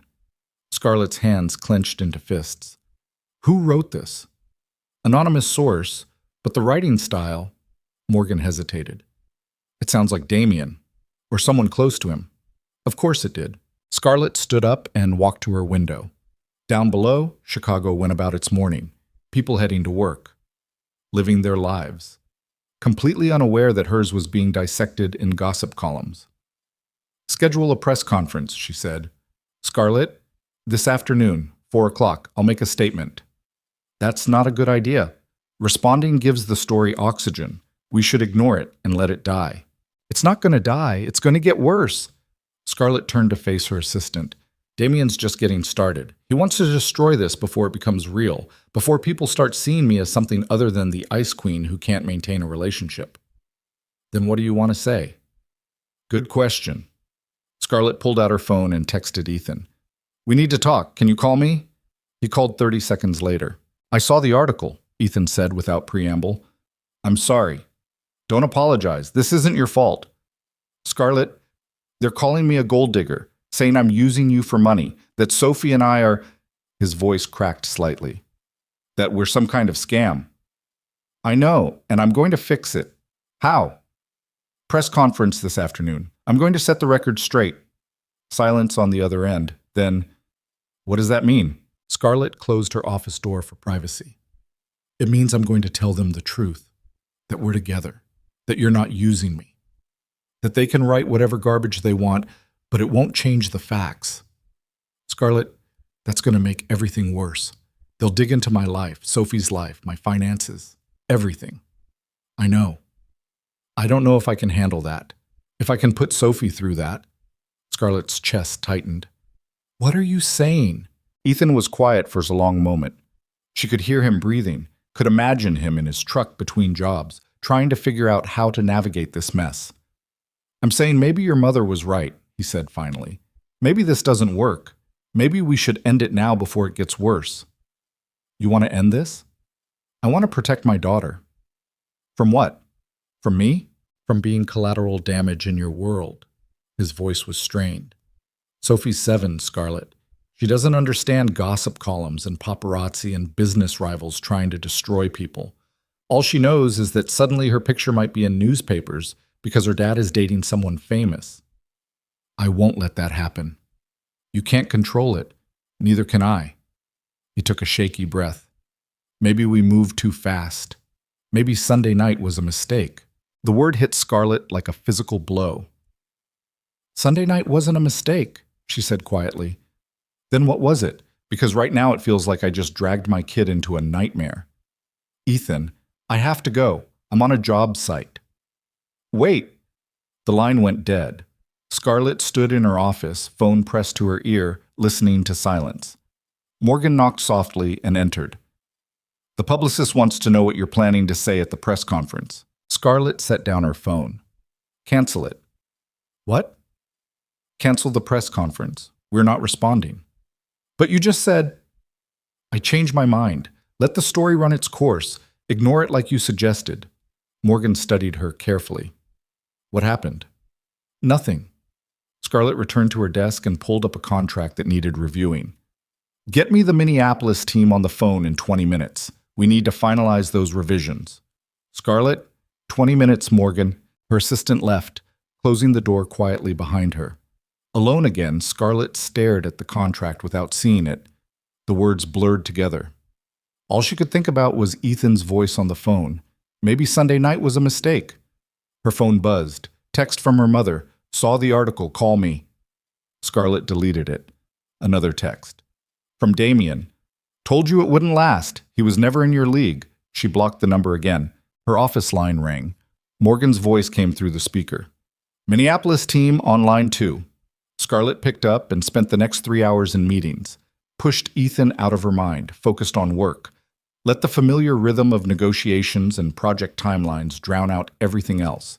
It almost worked. That evening, she sat in her penthouse with a glass of wine she didn't drink and a view she didn't see. Her phone stayed silent. No texts from Ethan, no calls. Just silence. At 9 o'clock, someone knocked on her door. Scarlett wasn't expecting visitors. The concierge always called first. She checked the security camera and her breath caught. Linda Brooks stood in the hallway looking tired and determined. Scarlett opened the door. "Mrs. Brooks, may I come in?" "Of course." Linda entered and took in the penthouse with one sweep of her eyes. If she was impressed, she didn't show it. "Sophie's with a friend tonight," Linda said. "Ethan doesn't know I'm here. Would you like to sit down?" "No, this won't take long." Linda turned to face her. "My son called me this afternoon, told me about the article, about ending things with you." Scarlett's throat tightened. He made the right choice. For Sophie. Did he? Or did he panic and make the safe choice instead of the right one? I don't understand. Linda walked to the windows and looked out at the city. When Ethan's father left, it nearly destroyed him. He was 12 years old, thought it was his fault, spent years believing that he wasn't enough to make someone stay. She paused. Then Sophie's mother left and it confirmed everything he'd been afraid of, that he wasn't worth staying for. That's not true. I know it's not. You know it's not. But Ethan believes it, deep down. And when things get hard, his instinct is to leave first, before he gets left again. Scarlett absorbed this. You think he's pushing me away because he's afraid. I think he's terrified. Because you matter.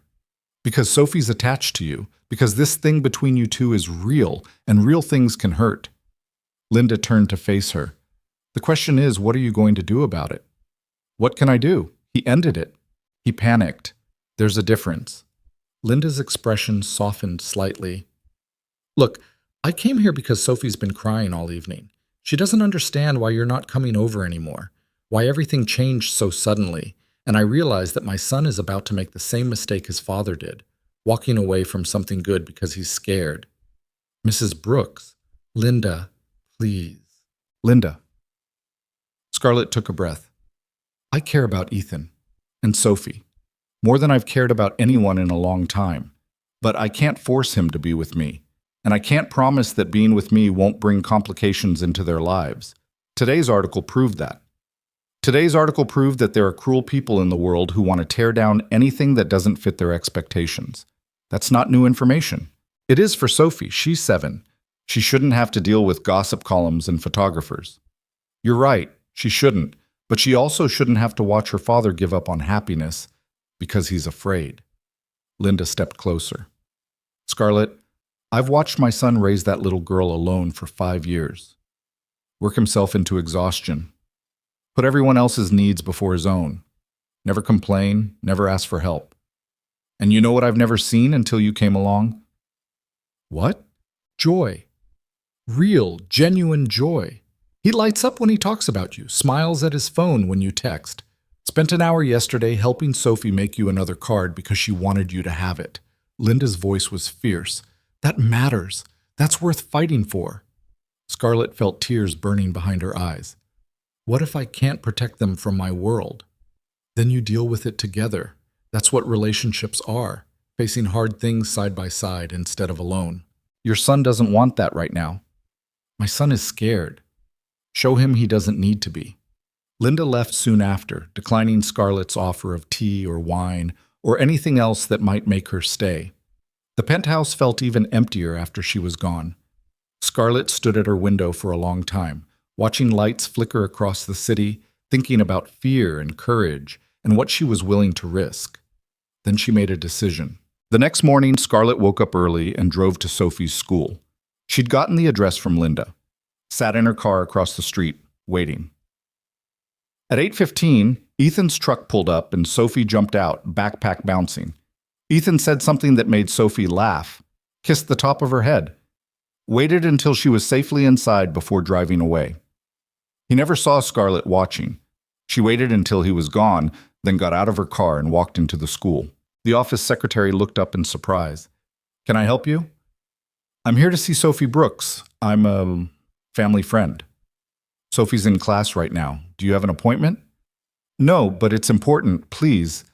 Something in Scarlett's voice must have convinced her. The secretary made a call, spoke quietly, then nodded. Mrs. Patterson says you can come to her classroom, room 14, down the hall on the left. Sophie's classroom was bright and chaotic. Children's artwork covering every wall, alphabet letters hanging from the ceiling, 22nd graders at small tables working on math problems. Sophie looked up when Scarlett entered. Her eyes went wide. Scarlett! She jumped from her seat and ran over, throwing her arms around Scarlett's waist before the teacher could stop her. Sophie, we're in the middle of class, Mrs. Patterson started. I'm sorry, Scarlett said. I just need 5 minutes. Please. The teacher hesitated, then nodded. 5 minutes. In the hallway. Outside the classroom, Sophie looked up at Scarlett with worried eyes. Daddy said you can't come over anymore. Scarlett's heart broke. Did he say why? He said it's complicated, and that grown-ups sometimes have to make hard choices. Sophie's lower lip trembled. Did I do something wrong? Is that why you don't want to see us? Oh, Sophie, no, you didn't do anything wrong. Scarlett knelt down to Sophie's level. This isn't about you at all. Then why? How did you explain gossip columns and business rivals and class warfare to a 7-year-old? You didn't. Sometimes, Scarlett said carefully, people say mean things about people they don't understand. And your dad is trying to protect you from those mean things. What kind of mean things? Things that aren't true. Things that don't matter. Scarlett took Sophie's hands. But here's what I came to tell you. I care about you very much. And I care about your dad. And nothing anyone says is going to change that. So you're not leaving us. Not if I can help it. Sophie threw her arms around Scarlett's neck and held on tight. I don't want you to go. I don't want to go either. Then don't. Tell Daddy you're staying. Tell him the mean people don't matter. It's not that simple. Yes, it is. Sophie pulled back and looked at Scarlett with absolute certainty. You like us. We like you. That's all that matters. Out of the mouths of 7-year-olds. Scarlett hugged her one more time. I have to go, but I promise I'm going to fix this, okay? Okay. Now get back to class before Mrs. Patterson thinks I kidnapped you. Sophie giggled and ran back into the classroom, waving goodbye. Scarlett stood in the empty hallway, taking deep breaths, trying to calm her racing heart. She had no idea how to fix this, but she was going to try. That afternoon, Scarlett did something she'd never done before. She left work at 2 o'clock.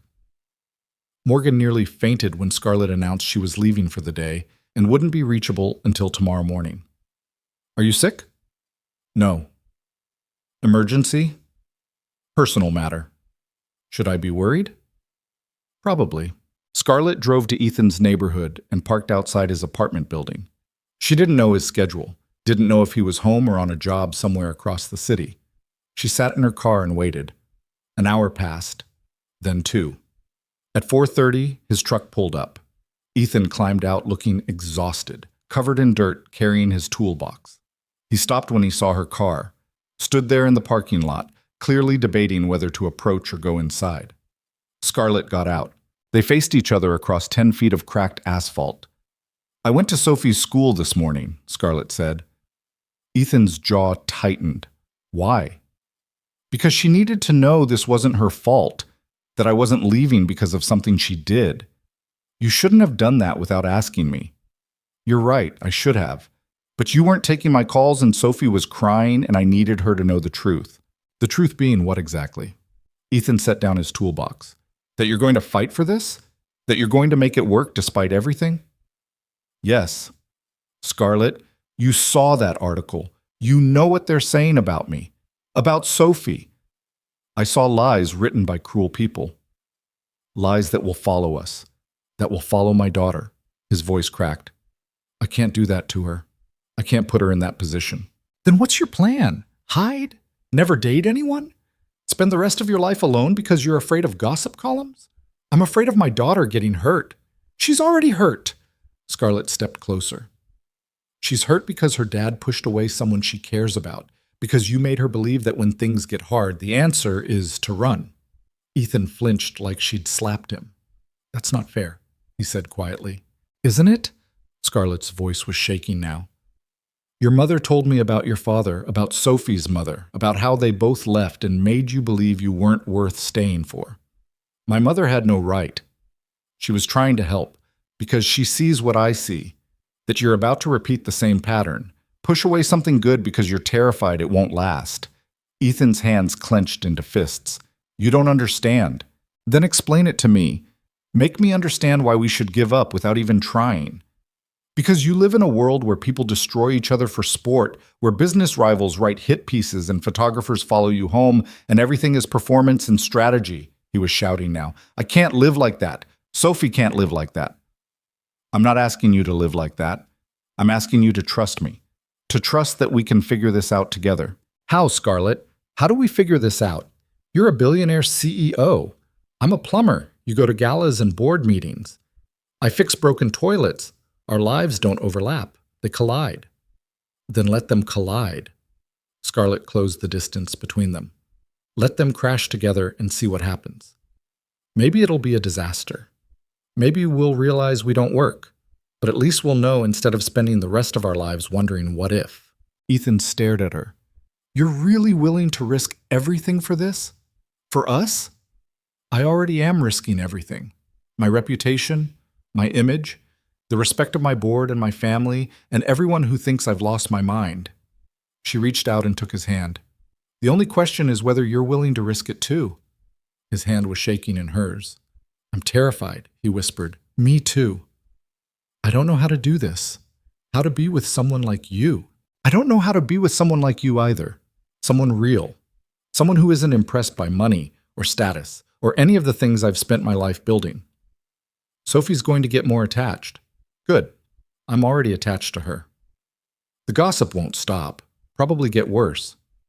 Then we'll deal with it. Together. Ethan pulled his hand away and ran it through his hair, took a few steps back, looked at her like he was trying to memorize her face. If we do this, he said slowly, we do it for real. No more fake dates or pretending. Real relationship. Real commitment. Yes. Which means you meet my friends, my family, the people in my actual life. Okay. And I meet yours, even the ones who think I'm using you. Deal. And Sophie comes first, always. If this starts affecting her negatively, we stop. Scarlett nodded. Sophie comes first. I'm serious, Scarlett. I won't compromise on that. I don't want you to. She should come first. She deserves to come first. Ethan studied her for a long moment. Then, slowly, he started to smile. You're really doing this, fighting for us. Someone has to. You clearly weren't going to. He laughed, actually laughed, and the sound made Scarlett's entire chest feel lighter. Come here, Ethan said. Scarlett walked into his arms. He held her tight, face buried in her hair, and she felt him shaking slightly. Relief or fear or both. I'm sorry, he murmured, for pushing you away, for panicking. I'm sorry for going to Sophie's school without asking. Don't be. She needed that. He pulled back enough to look at her. She really likes you, you know. I really like her too. And me? How do you feel about me? Scarlett smiled. I'm still deciding. Liar. She kissed him. Right there in the parking lot where anyone could see. Where neighbors might gossip and photographs might appear in tomorrow's tabloids. She didn't care. When they finally broke apart, Ethan rested his forehead against hers. You want to come upstairs? Sophie gets home in an hour. We could talk. Figure out how to actually do this. I'd like that. They climbed the stairs together, Ethan carrying his toolbox, Scarlett carrying her purse that cost more than his monthly rent. Inside the apartment, everything was exactly as she remembered, small and worn and full of life. Ethan made coffee while Scarlett sat at the kitchen table. So, he said, setting a mug in front of her, how do we handle the press? We ignore them. Let them write whatever they want. Eventually, they'll get bored and move on. And your ex, Damien? Scarlett's expression hardened. Damien doesn't get to control my life anymore. If he wants to waste his energy trying to destroy us, let him. We'll survive it. You sound very confident about that. I am. Because I've survived worse. Built a company from scratch, dealt with hostile board members and failed relationships and parents who measure love in stock portfolios. She met his eyes. A few gossip columns aren't going to break me. Ethan smiled. You're kind of terrifying when you're determined. You know that? Good. Someone has to be the scary one in this relationship. What does that make me? The nice one who balances out my ice queen tendencies. Ice queen, Ethan laughed. You're not an ice queen. Tell that to Business Weekly. They've called me that in every profile they've written. Then they don't know you. He reached across the table and took her hand. The real you. The one who lets 7-year-olds sleep in her guest room and matches donations out of spite and shows up at elementary schools to make sure a kid knows she's not being abandoned. Scarlett's throat tightened. You make me sound better than I am. I make you sound exactly as good as you are. You just don't see it yet. Before Scarlett could respond, the apartment door burst open and Sophie came running in, followed by Linda. Daddy, Mrs. Chen gave us cookies at school and… Sophie stopped dead when she saw Scarlett. You're here? I'm here. Sophie launched herself at Scarlett, who caught her and held on tight. Are you staying for dinner? Sophie asked hopefully. Scarlett looked at Ethan. He nodded. Yes, Scarlett said. I'm staying for dinner. Can we have pizza? Sophie, we can't just… Ethan started. We can have whatever you want, Scarlett interrupted. Pizza sounds perfect. Linda stood in the doorway, watching the scene with a knowing smile. Her eyes met Scarlett's, and she gave a small nod. Thank you, she mouthed. Scarlett nodded back. That evening, they ordered pizza and sat around the small kitchen table like a real family. Sophie talked about her day. Ethan told a story about a customer who'd tried to fix their own plumbing with duct tape and prayer. Scarlett found herself laughing so hard she nearly choked on her pizza. This was nothing like her usual Tuesday evenings. No business dinners, no investor calls, no working until midnight in an empty penthouse.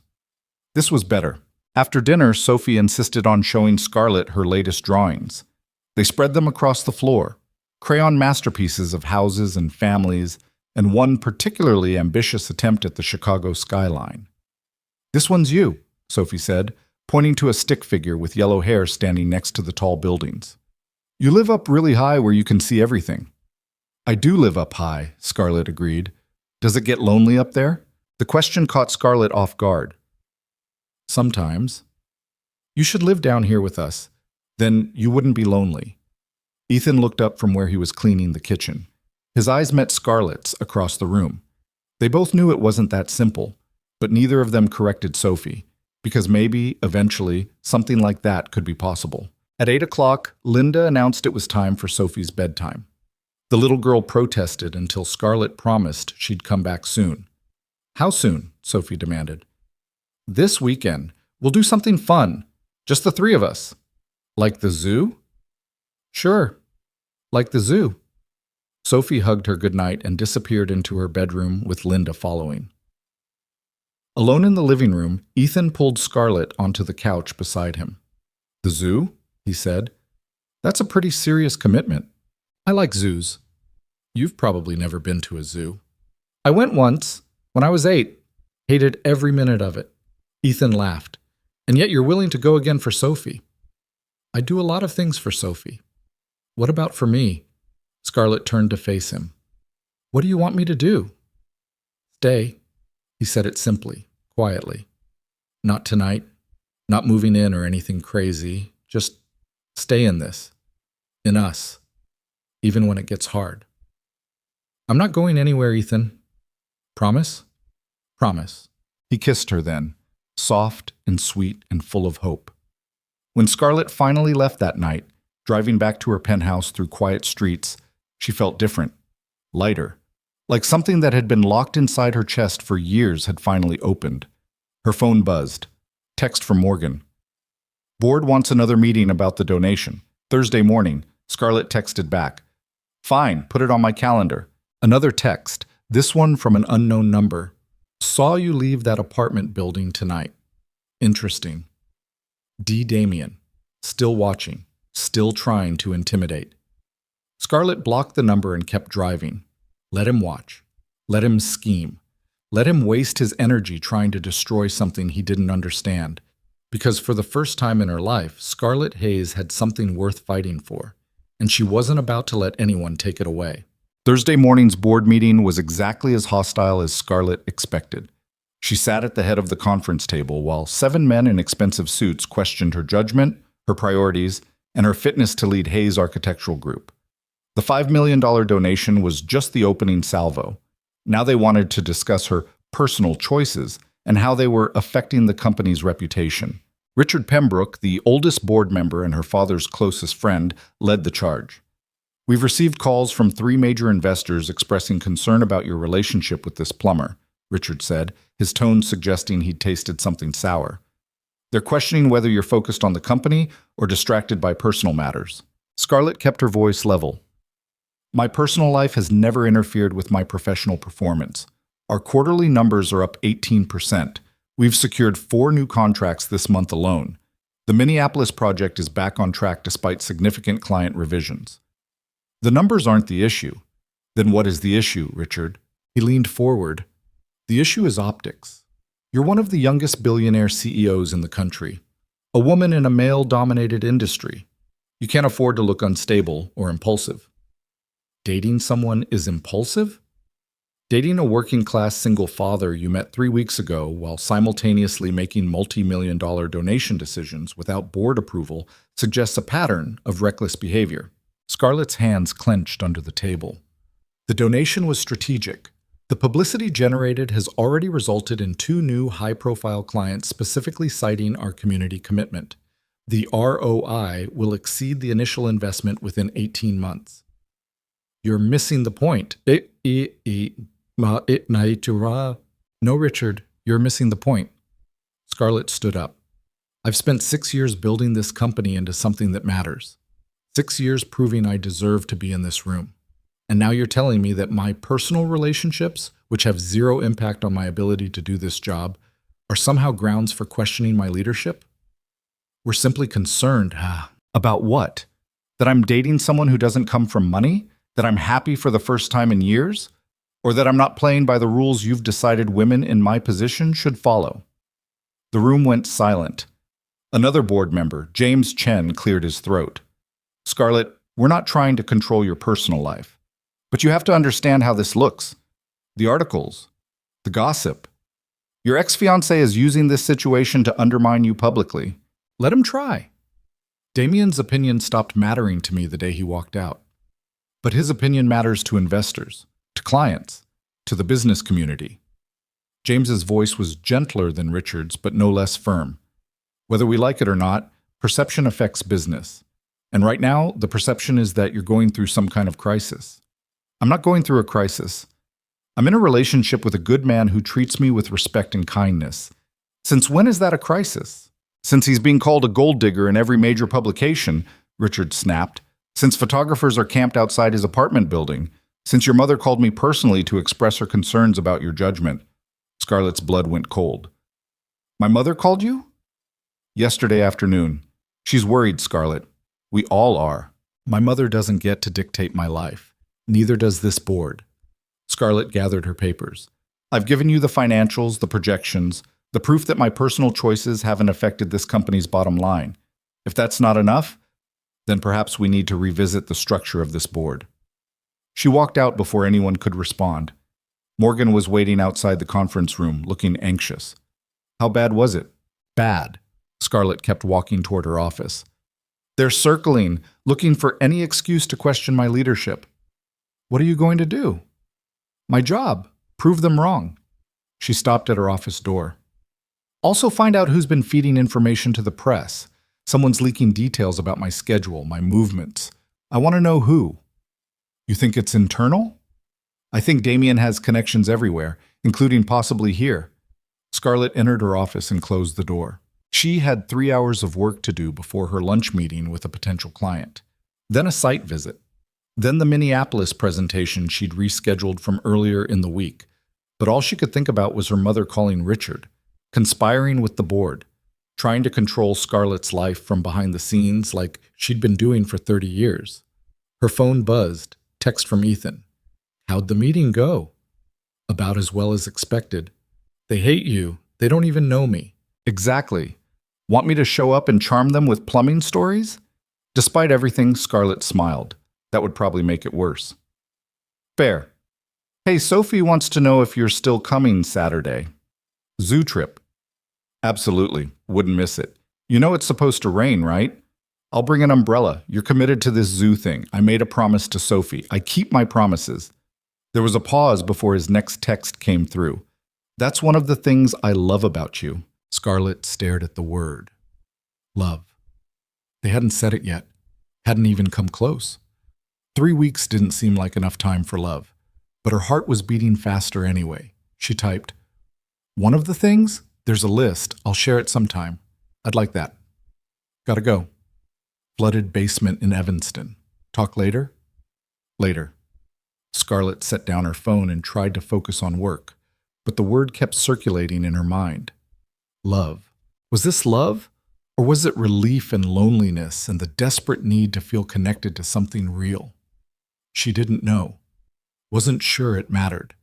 The afternoon disappeared into meetings and crisis management. The Minneapolis client was happy with the revisions. The potential new client signed a contract worth $8 million. Morgan discovered that the information leaks were coming from Damien's assistant, who had connections with one of Hayes Architectural Group's junior employees. Scarlett fired the employee immediately. By 6 o'clock, she was exhausted and hungry and wanted nothing more than to go home and sleep for 12 hours. Instead, she drove to Ethan's apartment. He answered the door in jeans and a t-shirt, looking surprised. "Hey, I thought you were working late." "I was. Then I decided I'd rather be here." Ethan smiled and pulled her inside. "Sophie's at a sleepover. It's just us." "Oh, is that okay?" "Very okay." They ordered Chinese food and ate it on the couch while Ethan told her about the flooded basement in Evanston, a burst hot water heater that had destroyed an entire finished recreation room. The owner was furious, kept yelling about how much the carpet cost. Meanwhile, I'm standing in 3 feet of water trying to shut off the main valve. "Did you fix it?" "Eventually. Took 4 hours. I'm pretty sure I still smell like mildew."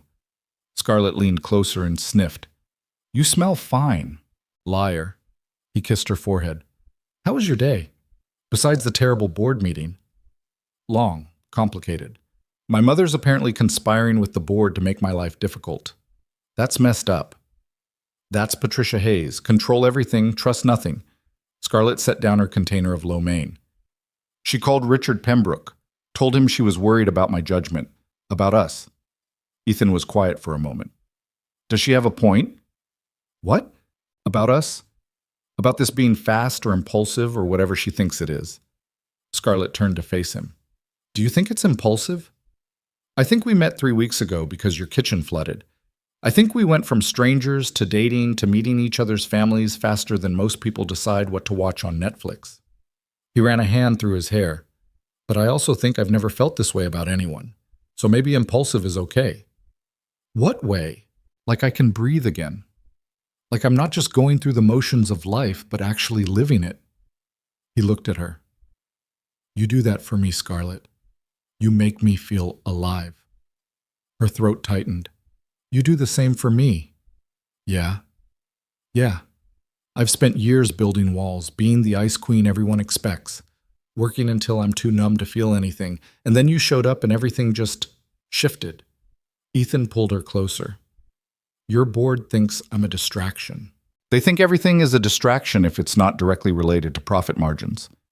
And your mother thinks I'm using you. My mother thinks everyone is using everyone. It's how she sees the world." "What do you think?" Scarlett met his eyes. "I think you're the first honest thing I've had in my life in years. And I'm not giving that up because other people are uncomfortable with it." He kissed her then, deep and slow and full of something that felt a lot like the word he'd used earlier in his text. Love. When they finally broke apart, Ethan rested his forehead against hers. "Stay tonight," he whispered. "Ethan, just stay. Sleep here. Wake up with me. No pressure. No expectations. Just stay."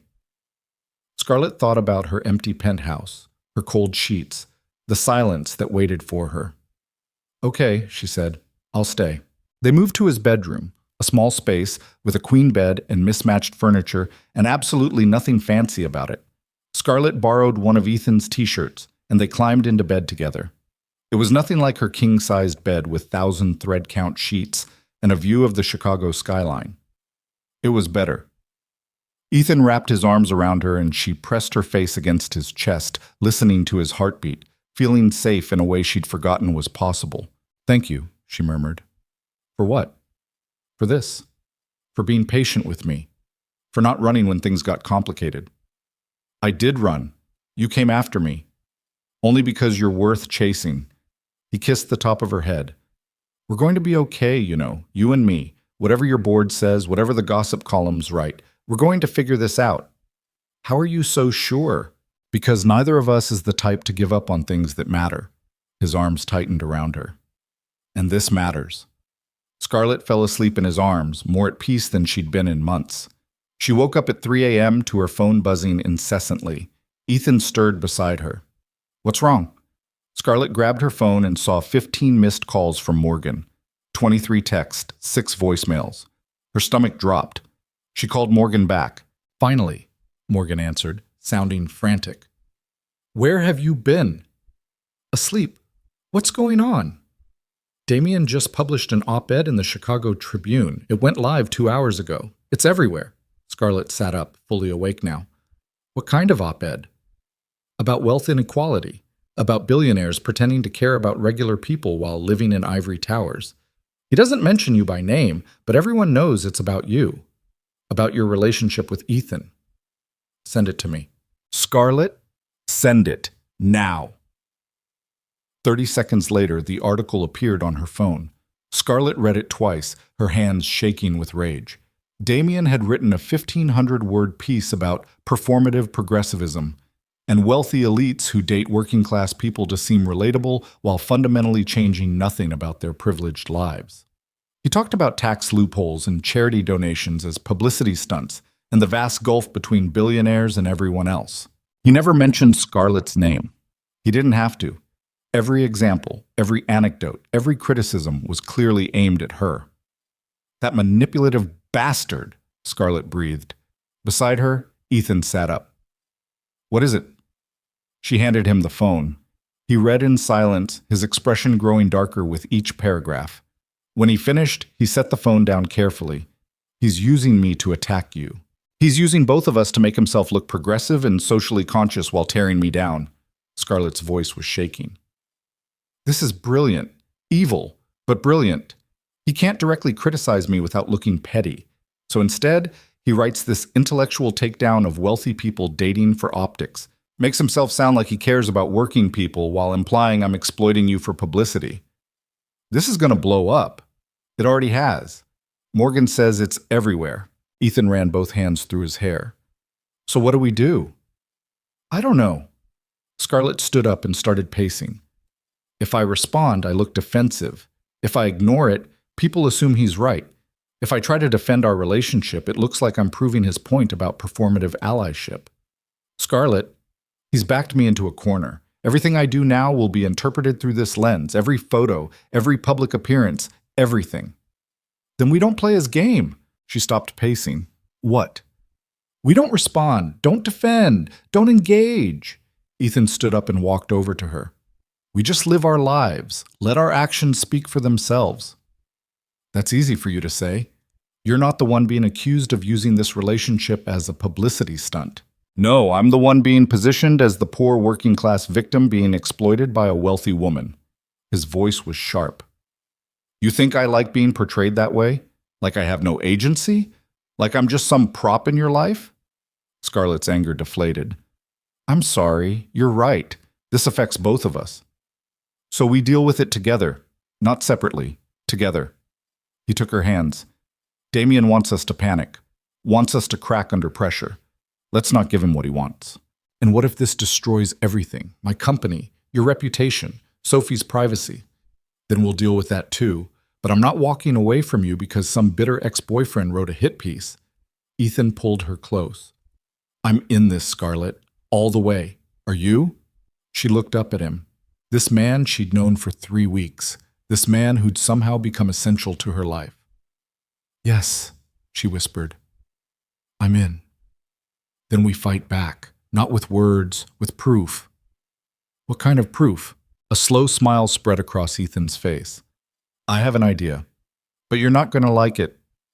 He was right. She hated it. But by the time the sun came up Friday morning, they had a plan. Scarlett spent Friday morning dealing with the fallout from Damien's op-ed.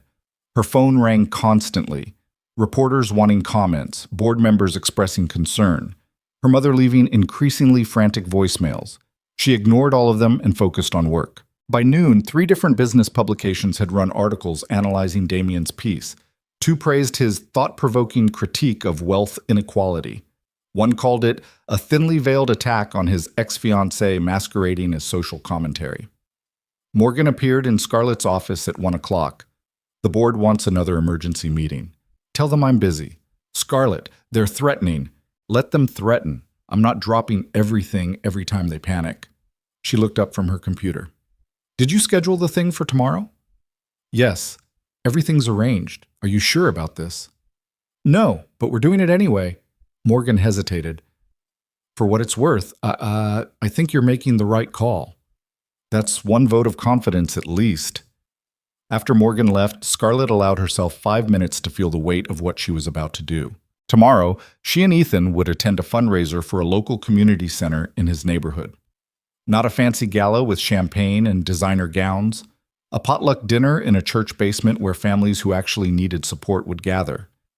Ethan's idea had been simple. Stop letting wealthy people define what their relationship meant and start showing what it actually looked like. Scarlett would bring food, wear normal clothes, sit at folding tables with working families and help serve dinner and play with kids in the too small gymnasium. No cameras, no publicists, no performance, just reality. It'll leak anyway, Ethan had said that morning. Someone will take photos, post them online, word will get out. But this time, the story will be true. Scarlett had agreed, even though the thought of being photographed serving mashed potatoes in a church basement made her want to hide in her penthouse forever. But hiding hadn't worked. Fighting Damien directly hadn't worked. Maybe showing people who she actually was, flaws and all, would work better. That evening, Scarlett met Ethan and Sophie at a grocery store in their neighborhood, Betgen. Sophie was in charge of picking desserts. She chose chocolate chip cookies, brownies, and something called rainbow cake that looked like it contained enough sugar to power a small city. Sophie, we can't bring 3 desserts, Ethan said. Why not? Because other people are bringing desserts too. But what if theirs aren't good? Scarlett laughed. She makes a valid point. Ethan gave her a look. You're not helping. Fine. Scarlett crouched down to Sophie's level. How about we bring the cookies and one other thing? You pick. Sophie studied the options seriously. Rainbow cake? Perfect choice. They loaded up on ingredients for Ethan's famous lasagna. Apparently he made it for every community event, and people had started requesting it specifically. Scarlett watched him navigate the store with practiced ease, Sophie riding in the cart, both of them completely comfortable in a way that made her chest ache. This was their life, their world. And tomorrow, she'd be stepping fully into it. At the checkout, the cashier recognized Scarlett. You're that CEO lady, the one from the articles. Scarlett braced herself. Yes. The cashier looked at Ethan, then at Sophie, then back at Scarlett. For what it's worth, I think what you're doing is nice. My sister's a single mom, works 3 jobs. Seeing someone like you with someone like him, she gestured at Ethan, makes it feel like maybe the world's not completely divided into rich people and everyone else. Scarlett didn't know what to say. Thank you, Ethan said quietly. The cashier smiled and finished ringing them up. In the parking lot, Scarlett leaned against Ethan's truck. That was unexpected. What was?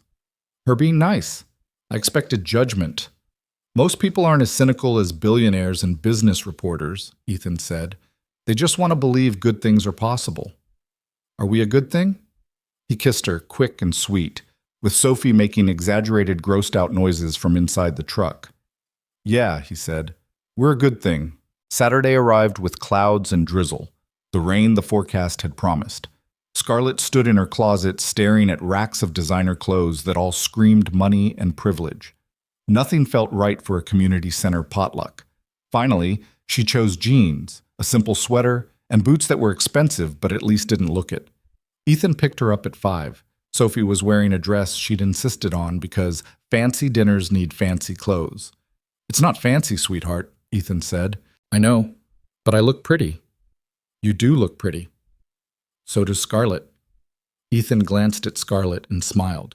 Yeah, she does. The community center was a 40-year-old building that had clearly seen better days. Peeling paint, cracked parking lot. But inside, it was warm and full of people. Families crowded around folding tables. Kids ran through the gymnasium. Volunteers set up a buffet line with donated food. Everyone turned to look when Scarlett walked in. She felt exposed, out of place, like an intruder in someone else's world. Then a woman in her 50s rushed over and hugged Ethan. There you are. I was worried you'd forgotten about us. Never. Mrs. Rodriguez, this is Scarlett Hayes. Scarlett, this is Maria Rodriguez. She runs this place. Maria's eyes widened slightly in recognition, but her smile didn't falter. Welcome, Scarlett. We're happy to have you. Thank you for including me. Anyone Ethan brings his family here. Come on, let's get that lasagna in the oven. For the next 3 hours, Scarlett existed in a world completely foreign to her. She helped set up tables, served food to families who thanked her with genuine warmth, sat with a group of women who talked about jobs and childcare and making ends meet without any of the performance that defined conversations in her usual circles. Sophie introduced her to approximately 15 kids as my dad's girlfriend who's really nice and has a huge house. Ethan worked the room like he'd been born for it, helping elderly people with their plates, organizing kids for a game, fixing a broken table leg with tools from his truck. And slowly, Scarlett relaxed. Nobody here cared that she was a billionaire. Nobody asked about her company or her investments or her relationship with Damien. They just saw her as Ethan's girlfriend, Sophie's friend, a person helping at their community dinner. It was the most anonymous she'd felt in years. Around 8 o'clock, a teenager with a phone approached nervously. Ms. Hayes, can I take a picture with you? My mom says you're famous. Scarlett's first instinct was to say no, but Ethan was watching. Sophie was watching. Everyone was watching. Sure, she said. The picture happened, then another, then a few more. By the time they left at 9, at least a dozen photos of Scarlett serving lasagna and playing with kids in a church gymnasium had been posted online. In the truck driving home, Sophie fell asleep in the back seat almost immediately. How are you feeling? Ethan asked quietly.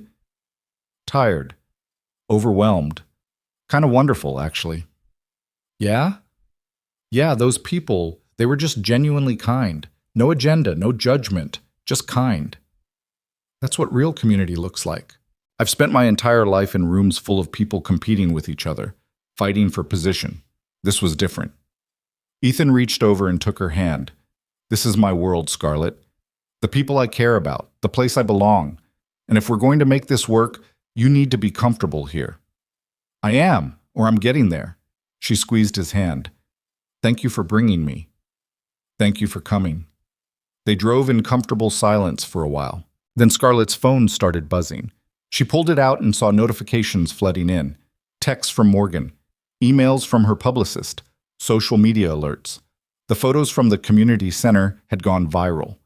Someone had posted them with the caption, Chicago's billionaire CEO serving dinner at a community center in her boyfriend's neighborhood. This is what real love looks like. The post had 10,000 shares already.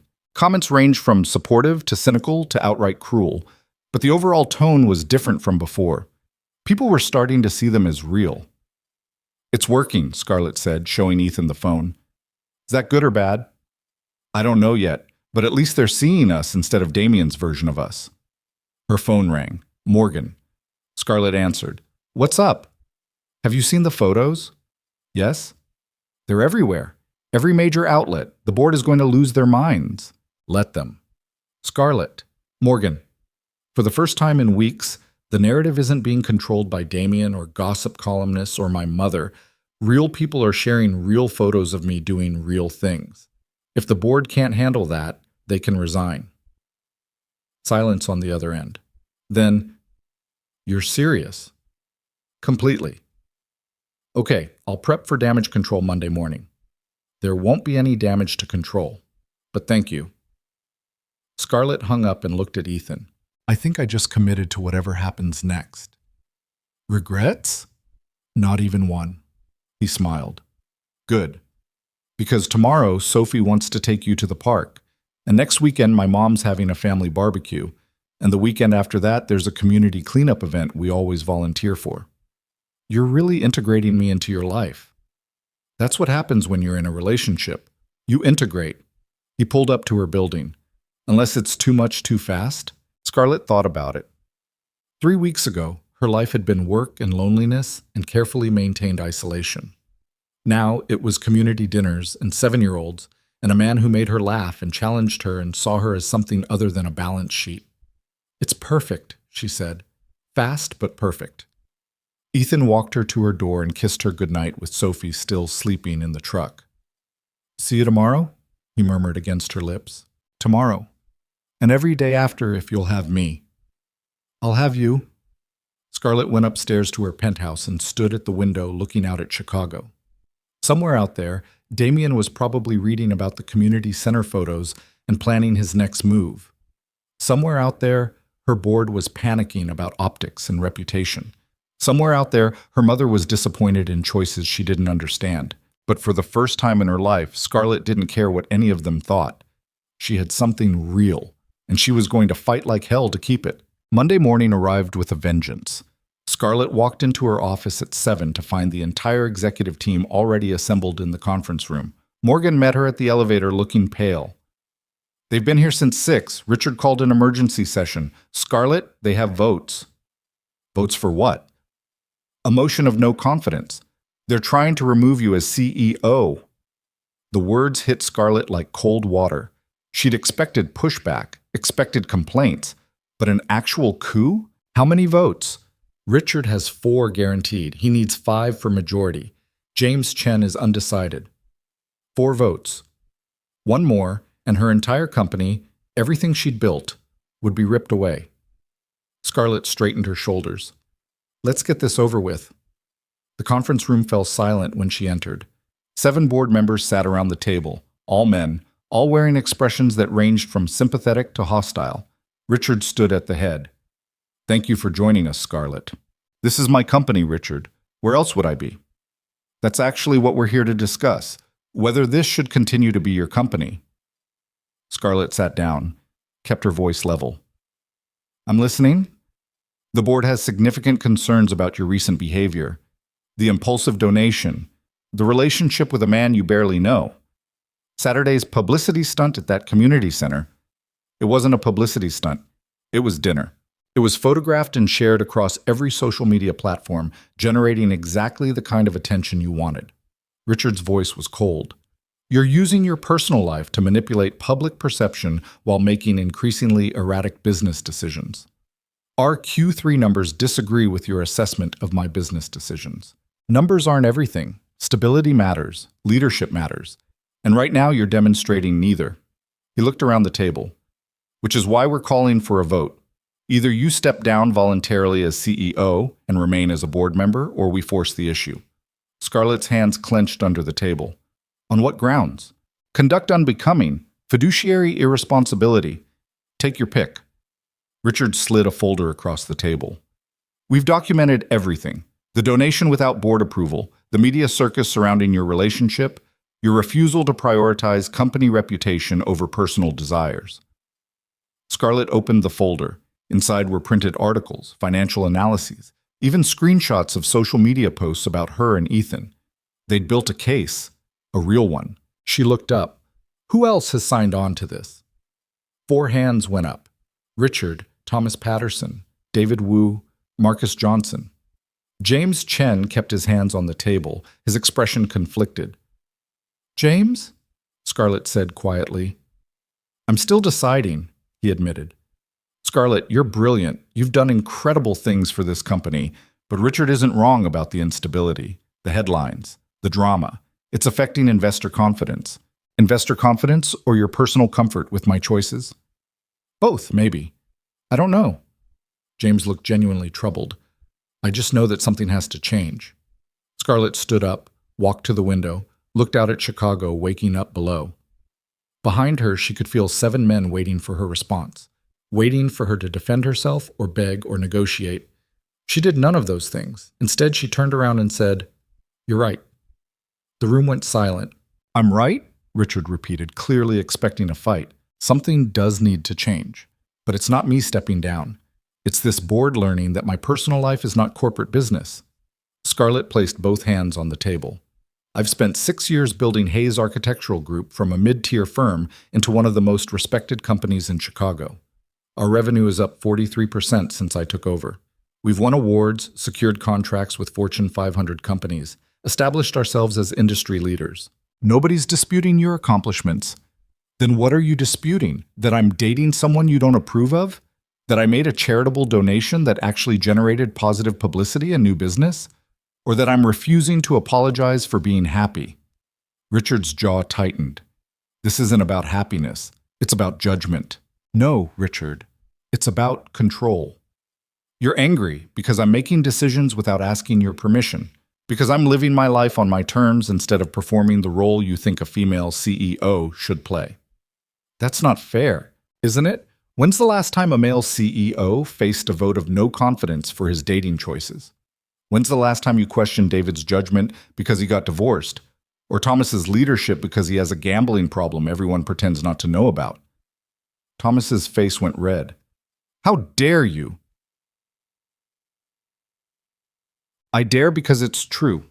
We all have personal lives, personal complications.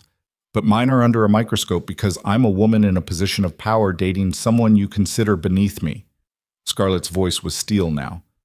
"Well, here's what I'm not going to do. I'm not going to apologize. I'm not going to hide my relationship. And I'm certainly not going to step down because this board is more concerned with optics than actual performance." "Then we'll vote," Richard said. "Go ahead, vote. But before you do, understand something. If you remove me, I'll take my clients with me. I'll start a competing firm. And I'll spend the next 5 years destroying everything you've built here." She met each of their eyes in turn. "I'm not threatening. I'm promising. You want a war? Vote me out. See what happens." The room was dead silent. Finally, James Chen spoke.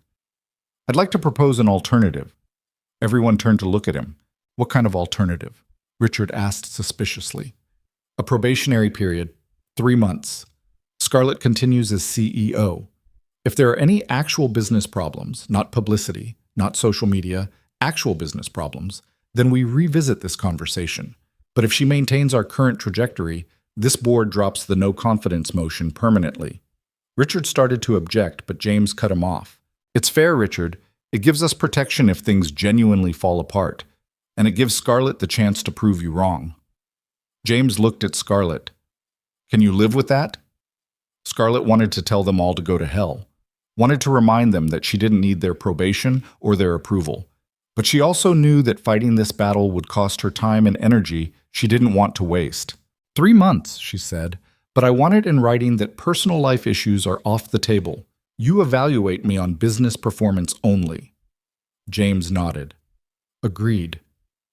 "This is ridiculous," Richard sputtered. "We're letting her dictate terms. We're finding a compromise," James said firmly. "Unless you'd rather risk her starting a competitor and poaching half our clients?"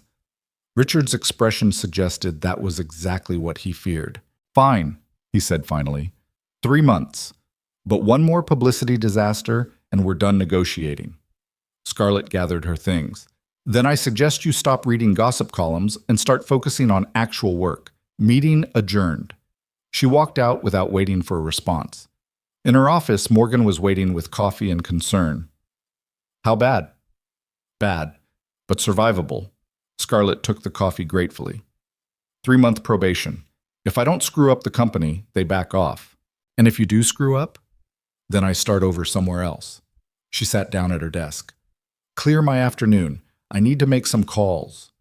The first call was to her lawyer. She wanted the probation terms documented and ironclad. The second call was to Ethan. He answered on the first ring. "Hey, how'd it go?" "They tried to remove me as CEO." "Jesus, are you okay?" "I'm fine. We reached a compromise, but Ethan..." She paused. "This is getting serious. They're actively trying to destroy my career because of us." "Do you want to end things?"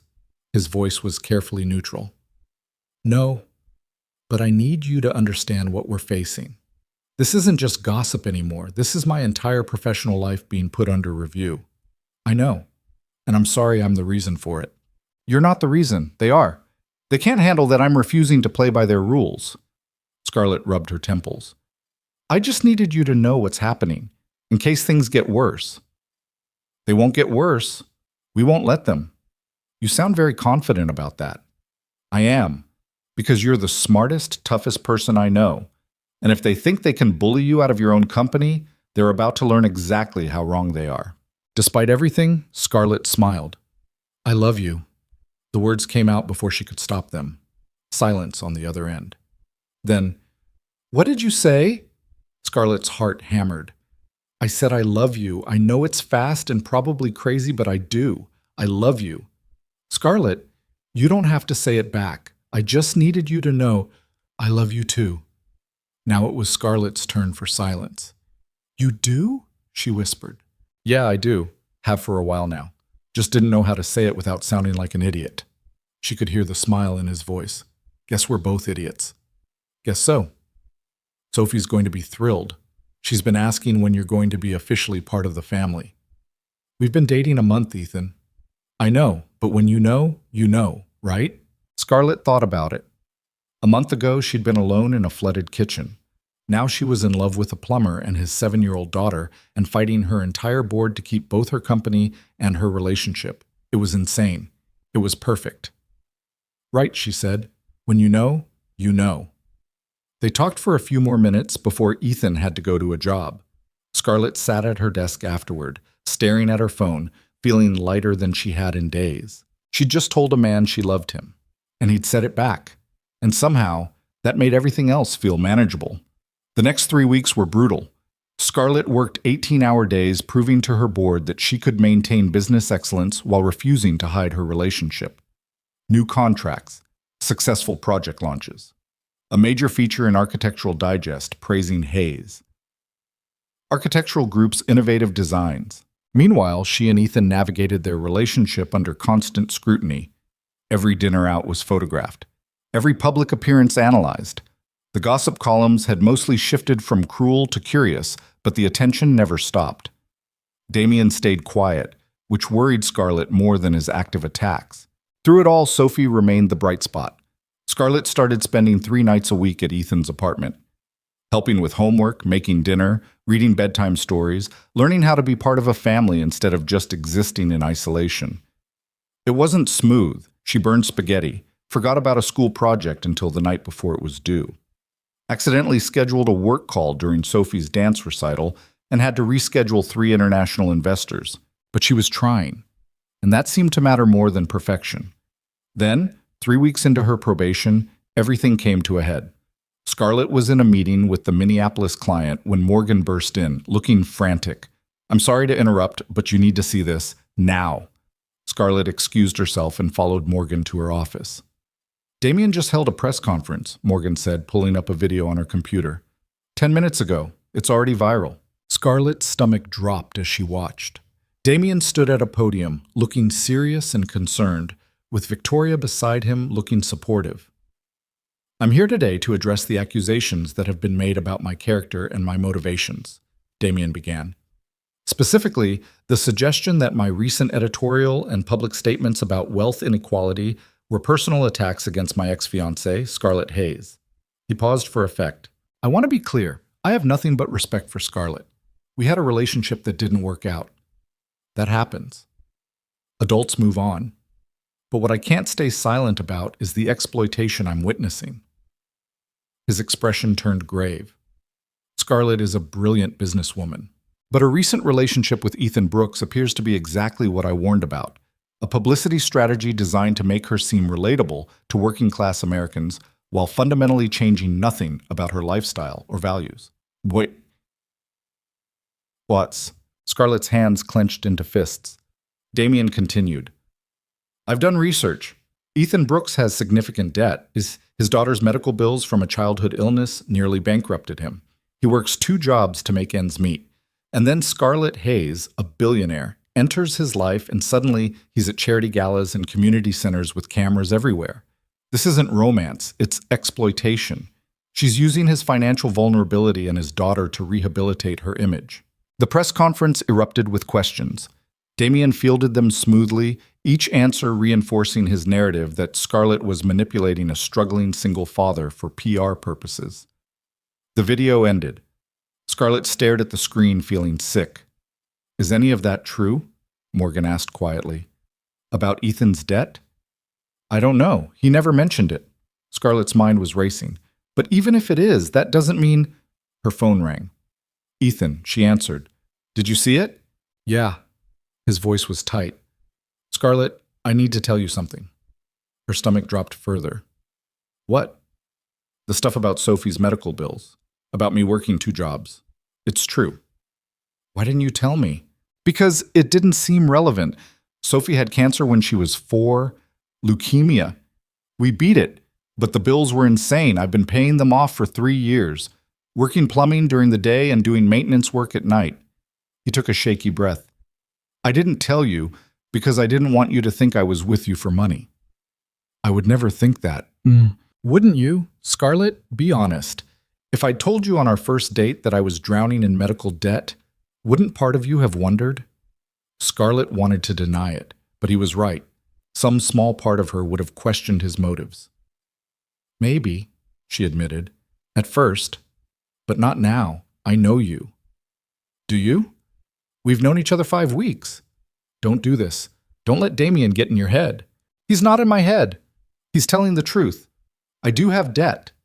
Sophie did have cancer, and you are a billionaire who could solve all my financial problems with a single check."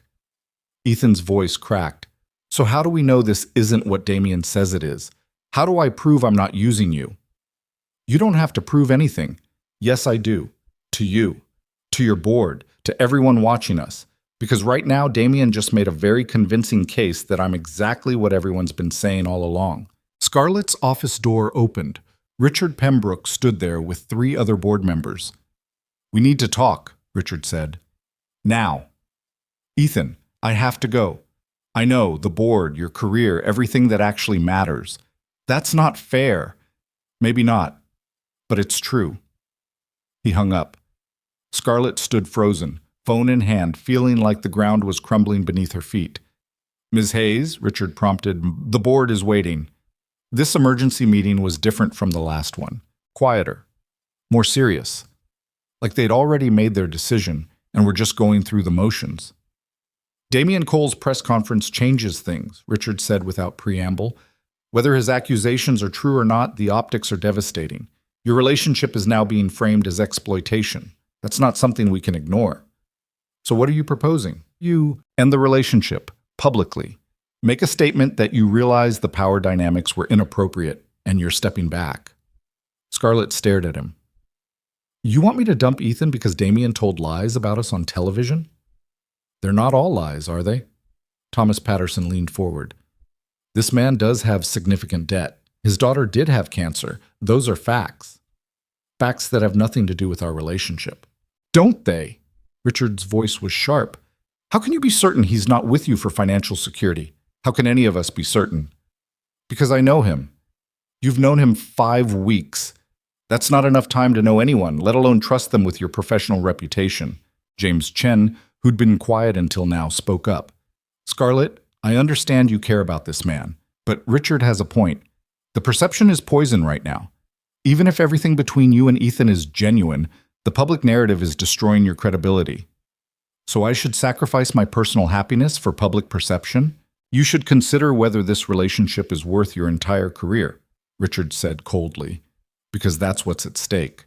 Your probation period is over in 10 days. If you're still with Ethan Brooks when that deadline hits, this board will vote you out. And this time, there won't be any compromises." Scarlett looked around the table, saw the same determination in every face. They meant it. "You're asking me to choose between my company and the man I love. We're asking you to be realistic about what you can control and what you can't. You can control this company. You can't control public opinion about a relationship that looks exactly like what Damien Cole says it is." Scarlett stood up slowly. "I need time to think." "You have until Friday.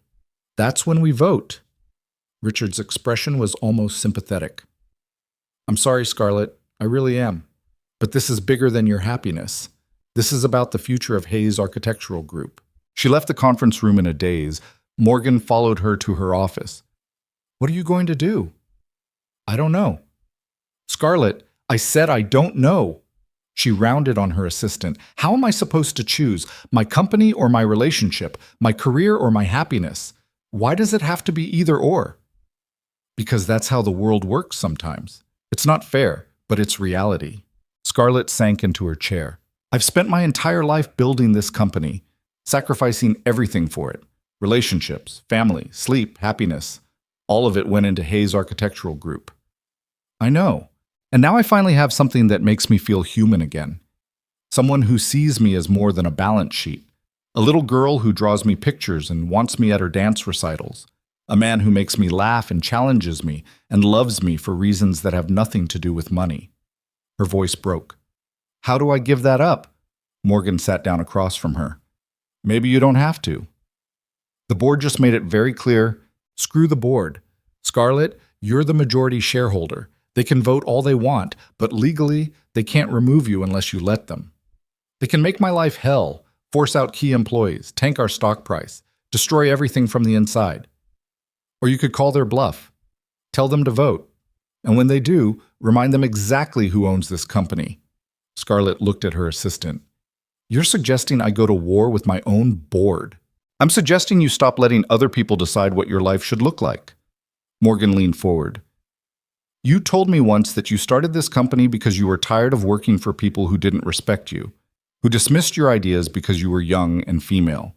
So you built something of your own, something they couldn't take away. That was different. Was it? Or are you doing the same thing now? Letting powerful men tell you that you can't have both professional success and personal happiness? That you have to choose? Scarlett was quiet for a long moment. Then she stood up, grabbed her coat, and headed for the door. Where are you going? Morgan called after her. To talk to Ethan, and then I'm going to make a decision that's mine. Not the board's, not Damien's, mine. She drove to Ethan's apartment through afternoon traffic, her mind racing. Everything Morgan said was true. She did own majority shares. She could fight the board. But at what cost? A company torn apart by internal warfare? Years of legal battles? Everything she'd built becoming collateral damage in a fight over her personal life? Was Ethan worth that? Was any relationship worth that? She parked outside his building and sat in her car for 10 minutes, trying to find the right words. Finally, she went upstairs and knocked. Ethan opened the door, looked terrible, like he hadn't slept. Hey, he said quietly. Can we talk? Yeah, Sophie's at my mom's. It's just us. Inside, they sat on the couch where they'd first kissed, where they'd talked about taking chances and being brave and all the things that seemed so simple 5 weeks ago. The board gave me an ultimatum, Scarlett said. End our relationship by Friday, or they vote me out as CEO. Ethan absorbed this. So you came here to end things. I came here to talk about our options. What options? Scarlett, you can't give up your company for me. That's insane. Why is it insane? People make sacrifices for relationships all the time. Not billion-dollar companies, not everything they've spent their entire adult life building. He stood up, started pacing. I won't let you do that. I won't be the reason you lose everything. You wouldn't be the reason. The board would be. Damien would be. The whole broken system that says I can't have both a career and a personal life would be the reason. Same result either way. You lose your company. Maybe I don't. Maybe I fight them. I own majority shares. They can't actually remove me without my consent. But they can make you miserable, make running the company impossible, drive away your employees and clients until there's nothing left worth saving. Ethan stopped pacing and looked at her. Is that what you want? Years of warfare? A company destroyed from the inside? I want you and Sophie, and a life that feels real instead of empty. You can have that with someone else, someone who doesn't come with medical debt and a kid and complications that destroy your career. Scarlett stood up. I don't want someone else. Scarlett, I love you. You love me. Sophie loves me. When did that stop being enough? When the price became your entire professional life. His voice rose. I can't live with that. Can't be the reason you give up everything you worked for. It'll poison us eventually. You'll resent me. Maybe not today or tomorrow, But someday you'll look at me and think about everything you sacrificed and hate me for it. That's not true. It is true, because I already resent myself for it. He ran both hands through his hair. Sophie had cancer, Scarlett. Do you understand what that means? She could relapse, could need more treatment, more surgery, more bills I can't afford. And you'd help because you love her and you have the money, and then I'd owe you everything. How do we build a relationship on that foundation? We build it on love and trust and commitment, Built on guilt and obligation. I'd never know if you were staying because you wanted to or because you felt responsible for us. His eyes were wet now. Don't you see? Damien was right. Not about exploitation, but about the power imbalance, about how my financial situation makes everything complicated in ways we can't fix. Scarlett felt tears streaming down her face. So what are you saying? I'm saying maybe we should end this, before it destroys you, before I become the biggest regret of your life. You could never be that. Give it time. Give it a few years of legal battles and lost business and people calling you the billionaire who threw away an empire for a plumber. See how you feel then. Ethan, please. Oh, go home, Scarlett. Tell your board you ended things. Save your company. Live your life. He was crying openly now. And maybe someday, when we're both in different places, we can try again. But not like this. Not when the cost is everything you are. Scarlett wanted to argue, to fight, to tell him he was wrong about all of it. But looking at his face, the pain and fear and certainty, she realized he'd already made his decision, and nothing she said would change it. I love you, she whispered. I love you too. That's why I'm letting you go. Scarlett left before she completely fell apart, drove home through tear-blurred vision, climbed to her penthouse and stood at the window looking out at the city that suddenly felt like a prison. She'd lost him, lost Sophie, lost the one real thing she'd found in years of searching. And for what? A company? A career? The approval of people who would never be satisfied no matter what she did? Her phone buzzed. Text from Morgan. Board moved the vote to tomorrow morning, 9 a.m. They want this resolved immediately. Of course they did. Scarlett sat down on her couch, the expensive, empty couch in her expensive, empty apartment, and let herself cry, really cry. The kind of crying she hadn't allowed herself since she was a child, because she'd finally found something worth having, and she was about to lose it forever. The next morning, Scarlett walked into the board meeting at 9 a.m. wearing her best suit and her coldest expression. The board was already assembled, all 7 members looking serious and prepared. Richard stood as she entered. Thank you for coming, Scarlett. We're ready to take the vote on your future as CEO. But first, we'd like to hear from you. Have you ended your relationship with Ethan Brooks, as we discussed? Scarlett set her briefcase on the table, looked each board member in the eye, and said, No, I haven't. The room erupted. Then we have no choice, Richard started. Let me finish. Scarlett's voice cut through the chaos. I haven't ended my relationship, but I'm also not asking your permission to continue it. Instead, I'm here to make you an offer. We're not negotiating. Yes, you are, because I've spent the last 12 hours with my lawyers reviewing our corporate structure, and here's what I learned. She pulled papers from her briefcase. I own 53% of Hayes Architectural Group, which means you can vote all you want, but you can't actually remove me without my consent. You can make my life difficult, but you can't take my company. Richard's face went pale. You'd destroy this company fighting us? No. You would destroy it by refusing to focus on what actually matters, business performance. Scarlett placed the papers in front of him. Here's my offer. I resign as CEO, effective immediately. Shocked silence. However, Scarlett continued, I'm simultaneously announcing the formation of a new company, Hayes Design Collective. I'm taking my personal client relationships, my design team, and my innovative contracts with me. I've already secured commitments from our 5 largest accounts. You can't do that. I can, and I am. But here's where it gets interesting. I'm offering Hayes Architectural Group a merger, equal partnership, combined resources, shared leadership structure with an independent CEO we both approve. She met Richard's eyes. Or you can refuse, and we can spend the next 5 years competing until one of us destroys the other. Your choice. The room was dead silent. Finally, James Chen spoke. What are your terms? My personal life is off limits. Period.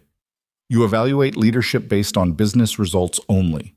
The new CEO reports to a reformed board that includes independent members, not just your cronies. Scarlett's voice was steel. And you publicly acknowledge that attempting to control my personal relationships was inappropriate and won't happen again. You're blackmailing us, Thomas Patterson said. I'm negotiating. There's a difference. Scarlett gathered her papers. You have until Monday to decide. Merger or war. I'm fine with either. She walked out without waiting for a response.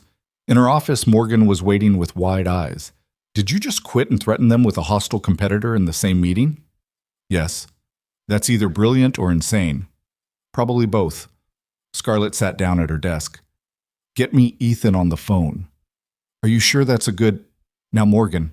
5 minutes later, Ethan's voice came through the speaker. Scarlett? I quit. Silence. Then, what? I quit Hayes Architectural Group. Well, resigned. Then threatened them with a competing company unless they agree to a merger that removes them from any say in my personal life. You can't... Scarlett, that's your entire career. Oh, my career isn't one company. It's my talent and my relationships and my ability to create something meaningful. I can do that anywhere. She took a breath. But I can't do it without you, without Sophie, without the life we were building. Scarlett, we talked about this. No, you talked.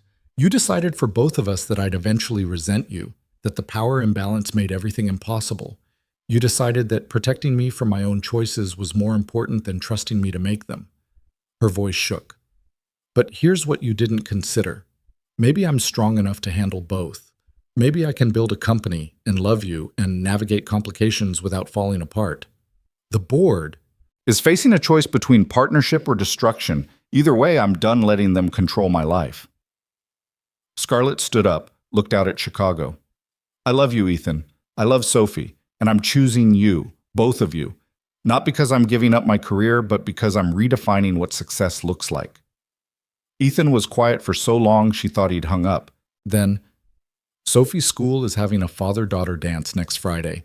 She asked if you could come, as her, I don't know what, adult female person she cares about. Scarlett smiled through tears. I'd love to. Even though it's at an elementary school gym and the music is terrible and the punch tastes like chemicals, especially because of all that.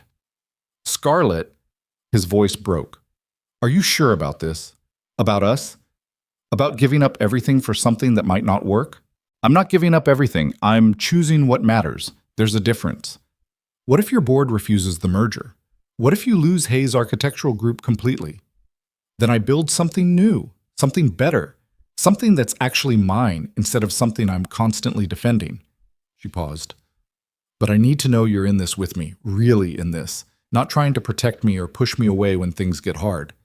I'm terrified, Ethan admitted. Me too. Sophie's medical bills. We'll handle them together, you and me, as partners. The gossip columns can write whatever they want. I'm done caring. Your mother is going to lose her mind. My mother lost her mind years ago. This is nothing new. Ethan laughed. Actually laughed. You're really doing this, blowing up your entire life for a plumber and his kid. I'm not blowing up my life. I'm finally building one worth living. Scarlett's voice was firm now, certain. So what do you say? Want to try this for real? No more protecting me from my own choices? No more second guessing? Just us figuring it out together? Yeah, Ethan said softly. Yeah, I do. Good. Because I already told Sophie I'd help her pick a dress for that dance. And I'm not breaking a promise to a 7-year-old. She's going to cry when I tell her you're coming. Happy tears? The happiest. They talked for a few more minutes, logistics and plans, and the complicated reality of merging two very different lives. When they hung up, Scarlett sat at her desk feeling lighter than she had in days. Her office door opened. Richard Pembroke stood there looking tired and defeated.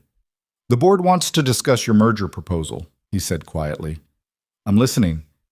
We need guarantees, legal protections, transition plans. Of course. My lawyers are ready. Richard sat down across from her. For the first time since she'd known him, he looked uncertain. Was it really worth it? He asked. Risking everything for a relationship? Scarlett thought about Ethan, about Sophie, About Sunday dinners and burnt garlic bread and being part of something bigger than herself. Yes, she said simply. It was worth everything. 6 months later, Scarlett stood in a newly renovated office that overlooked Chicago from a different angle. Hayes Design Collective had merged with Hayes Architectural Group after 3 months of intense negotiations. The new company, simply called Hayes Collective, had a reformed board, an independent CEO Scarlett had personally approved, and a reputation for innovation that was attracting clients from across the country. Scarlett served as Chief Creative Officer, less administrative headache, more actual design work, better hours, better life. Her phone buzzed, text from Ethan. Sophie's teacher wants to meet with us tomorrow. Apparently our daughter has been telling everyone you're teaching her to design buildings. I'm teaching her to design buildings. She's 7, and remarkably talented. I've seen her sketches. You're biased, completely. See you tonight? We're making dinner. Sophie insists on cooking. Should I be worried? Very. But bring wine. Scarlett smiled and set down her phone. 6 months ago, she'd been standing in a conference room facing down her entire board, threatening to destroy everything she'd built rather than give up the man she loved. Now she was going home to dinner with that man and his daughter in an apartment she'd helped them move to. Bigger than the old place, closer to Sophie's school, but still firmly in their world, not hers. She'd learned to cook basic meals. Failed at most of them. Ethan had learned to navigate charity events and business dinners without looking uncomfortable. They'd both learned that love wasn't about one person changing their entire life to fit the other's world. It was about building a new world together. Sophie had taken the longest to adjust. She'd been excited at first. Scarlett becoming a permanent fixture meant more sleepovers and museum trips and someone to help with homework. But she'd also tested boundaries, pushed back, made sure Scarlett wasn't going to disappear like her mother had. It took 3 months of consistent presence before Sophie finally stopped asking when Scarlett was leaving. Now she just assumed Scarlett would be there, for dance recitals and science fairs, and the father-daughter dance that had somehow become a family affair. The gossip columns had eventually moved on to other scandals. Damien's press conference had backfired when investigative reporters discovered he'd been feeding information to tabloids for months, destroying his credibility. He'd quietly left Chicago 2 months ago. Victoria went with him. Scarlett hadn't thought about him in weeks. Her mother had come around slowly, very slowly. But watching Scarlett rebuild her career while maintaining a relationship had apparently proven something Patricia needed to see. They had dinner once a month now. It was awkward but improving. Morgan had followed Scarlett to the new company.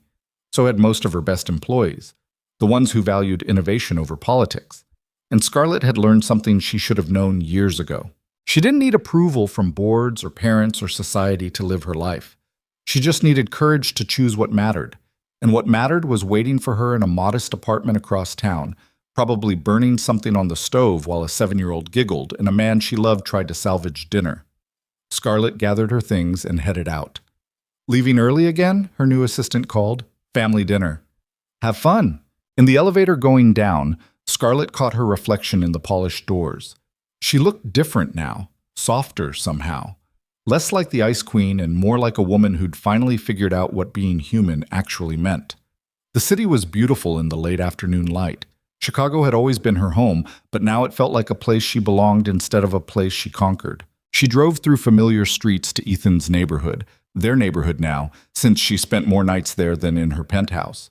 Upstairs, she could hear laughter before she even opened the door. Inside, chaos waited. Sophie covered in flour. Ethan trying to salvage what looked like pasta that had somehow ended up on the ceiling. Smoke coming from the oven. We're having a cooking disaster, Sophie announced cheerfully when Scarlett entered. I can see that. But it's a fun disaster. Sophie hugged her, leaving flour handprints on Scarlett's work clothes. Ethan looked up from the stove and smiled. That same genuine smile that had made her laugh in her flooded kitchen 6 months ago. Welcome home, he said. Home. Not her penthouse with million-dollar views, not the corner office in a glass tower, but this small apartment with burnt pasta and flour-covered children and a man who loved her for reasons that had nothing to do with money or status. This was home. Need help? Scarlett asked, rolling up her sleeves. Desperately. Sophie tried to make meatballs, but I think they're closer to hockey pucks. Hey, Sophie protested. They're artistic hockey pucks. Scarlett laughed and joined them in the kitchen. Together they salvaged dinner, ate it at the small table while Sophie told stories about school and Ethan described a plumbing disaster involving a wedding ring and a garbage disposal. After dinner, Sophie insisted on showing Scarlett her latest building designs, elaborate crayon sketches of skyscrapers with gardens and playgrounds. "This one has a slide that goes from the top floor all the way to the bottom," Sophie explained seriously. "For emergencies. That's very practical. And this one has a pool on every floor. That's very ambitious. And this one," Sophie pulled out her favorite drawing, "this one is for us, all three of us. It's our house." Scarlett looked at the drawing. It showed a building that was somehow both modest and grand, with rooms labeled Daddy's Workshop and Scarlett's office and Sophie's room with the big windows. And in the center, a space labeled simply Family Room. "Do you like it?" Sophie asked anxiously. Scarlett's throat was tight. "I love it. It's perfect." "Do you think we could really live somewhere like this someday?" Scarlett looked at Ethan. He was watching her with an expression she couldn't quite read. "Maybe," Scarlett said carefully. "Someday." "Not a penthouse," Sophie said firmly. "Somewhere we can all be together." "Somewhere we can all be together," Scarlett agreed. After Sophie went to bed, Ethan and Scarlett sat on the couch with glasses of wine. "She's getting attached," Ethan said quietly, "to the idea of us being permanent. Is that bad?" "I don't know. Depends on whether we're actually permanent." Scarlett turned to face him. "Do you want to be permanent?" "Yeah, I do. But I also know things can change. People can leave." "I'm not leaving, Ethan." "You say that now. I say it now, and I'll say it in a year, and 5 years, and 10 years. She took his hand. "I chose you, both of you, over my company and my mother's approval and every expectation I'd spent my life trying to meet. That doesn't change because time passes." Ethan was quiet for a moment. Then he reached into his pocket and pulled out a small box. Scarlett's heart stopped. "I bought this 2 months ago," Ethan said, his voice shaking slightly. "Kept waiting for the right moment. The perfect moment. But then I realized there isn't going to be a perfect moment. There's just us and our messy lives and a 7-year-old who draws houses for families that don't exist yet." He opened the box. Inside was a ring, simple, elegant, clearly chosen with thought and care rather than money. "Scarlett Hayes, will you marry me? Will you officially become part of this disaster of a family? Will you let Sophie call you something other than Scarlett because she really wants to but doesn't know if she's allowed? Will you build a life with us that makes absolutely no sense on paper but feels right anyway?" Scarlett was crying. "Yes. Yes. Yes to all of it. The marriage, the family, the life that doesn't make sense." She held out her hand and he slipped the ring on. "Yes." Ethan kissed her, long and deep and full of promise. When they pulled apart, Sophie was standing in the hallway in her pajamas, eyes wide. "Were you supposed to be asleep?" Ethan asked. "I heard voices." "Did you just ask Scarlett to marry us?" "Technically, I asked her to marry me. But yes, basically." Sophie looked at Scarlett. "And you said yes?" "I said yes." The little girl screamed and launched herself at them. Ethan caught her and pulled Scarlett close, and they sat there on the couch, this makeshift family that had somehow become real. "Does this mean I can call you Mom?" Sophie asked. Scarlett's breath caught. "If you want to." "I want to." Sophie hugged her tighter. "I've wanted to for a really long time, but Daddy said I had to wait until you were ready." "I'm ready." Sophie pulled back and looked at both of them seriously. "So we're going to be a real family now? Forever?" "Forever," Scarlett promised. "Even when it's hard?" "Especially when it's hard. Even when the newspapers say mean things? They can say whatever they want. Doesn't change who we are." Sophie thought about this. Then she nodded, satisfied. "Okay, but I want a big wedding, with cake. Lots of cake." Ethan laughed. "We'll see what we can do." That night, after Sophie finally went back to bed, Scarlett and Ethan talked until 3 in the morning about wedding plans and timeline and how to merge their lives in practical ways, about Sophie and schools and whether the new apartment was big enough or if they should look for something larger. about careers and balance, and how to navigate being a high-profile couple without losing themselves in the process. About all the messy, complicated, beautiful details of building a real life together. And somewhere around 2 a.m., while discussing whether to have the wedding in a church or a garden or Ethan's community center, Scarlett realized something. She was happy, actually genuinely happy in a way she'd never been before. Not because everything was perfect. It wasn't. There would be more board meetings and more gossip and more challenges ahead. But because she'd finally stopped trying to have a perfect life and started building a real one. With a man who fixed broken pipes and had more integrity in his calloused hands than most billionaires had in their entire bodies. With a little girl who drew pictures of impossible buildings and believed in families that chose each other. With a future that was uncertain and complicated and absolutely nothing like what she'd planned. And somehow, that made it perfect. 3 months later, on a Saturday afternoon in September, Scarlett Hayes married Ethan Brooks in the community center where they'd served lasagna together months before. No fancy ballroom, no designer gown, no 500-person guest list, just 100 people who actually mattered. Friends and family and the community that had accepted Scarlett not because she was rich, but because she showed up and was real. Sophie was the flower girl, wearing a dress she'd picked out herself and carrying a bouquet almost as big as she was. Linda cried through the entire ceremony. Morgan served as Scarlett's maid of honor and gave a speech about how love makes people do crazy things like quit their jobs and threaten their boards and move into apartments the size of closets. Ethan's vows made everyone cry. Scarlett's made everyone laugh. And when they kissed, Sophie cheered louder than anyone. The reception was potluck. The cake was from a local bakery, not a fancy caterer. The music came from a DJ who also worked as a plumber and had stories that made everyone laugh until they couldn't breathe. It was chaotic and loud and completely imperfect. It was exactly right. Late in the evening, Scarlett stood outside getting air when her mother approached. "That was a lovely ceremony," Patricia said carefully. "Thank you. Very different from what I expected for your wedding." "I'm sure it was." They stood in awkward silence. Then Patricia said quietly, "I was wrong about him, about you. I wanted to control your life because I thought I knew better, thought happiness looked like security and status and staying in the right circles. And now? Now I see my daughter genuinely smiling for the first time in years. So maybe I didn't know better after all." Patricia reached out and squeezed Scarlett's hand. "I'm sorry. For the board calls, for the pressure, for not trusting you to know what you needed." Scarlett felt tears burning. "Thank you. He's a good man, and Sophie is a wonderful child. You chose well." "I did. Try to be patient with me while I adjust to having a plumber in the family." Despite everything, Scarlett laughed. "I will if you'll be patient with him while he adjusts to having you as a mother-in-law." Patricia smiled. "Deal."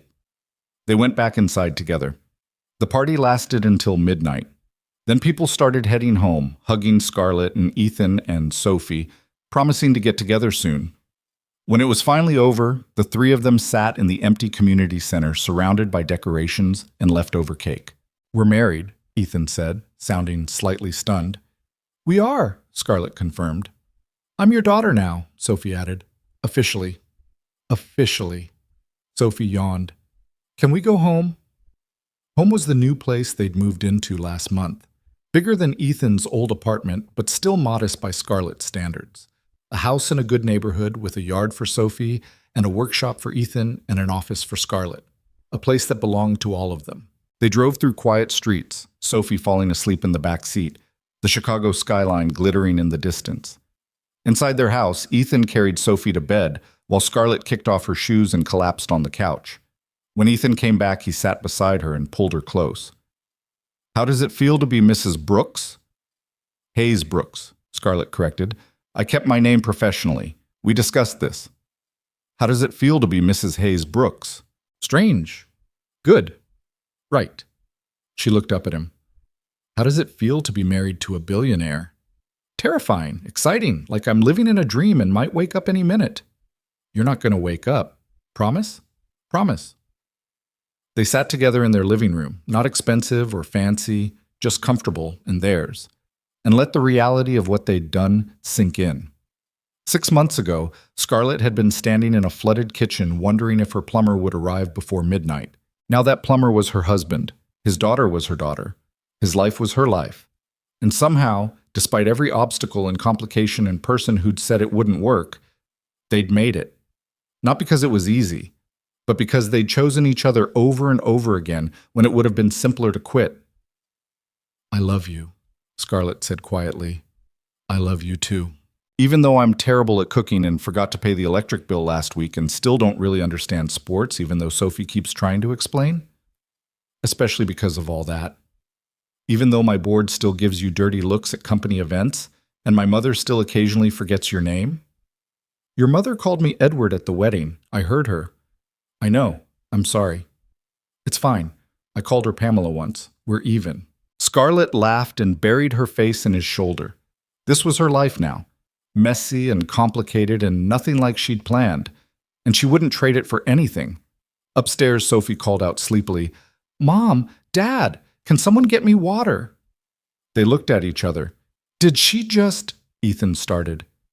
"She called me Mom," Scarlett whispered, eyes filling with tears. "You okay?" "More than okay." They went upstairs together, got Sophie her water, tucked her back in, kissed her forehead. And Scarlett realized that everything she'd been searching for in boardrooms and business deals and carefully constructed success, the validation, the purpose, the feeling of mattering, had been waiting for her in the most unlikely place. In a flooded kitchen, in a working-class apartment, in the eyes of a 7-year-old who just wanted someone to stay. She'd built an empire trying to prove she was enough.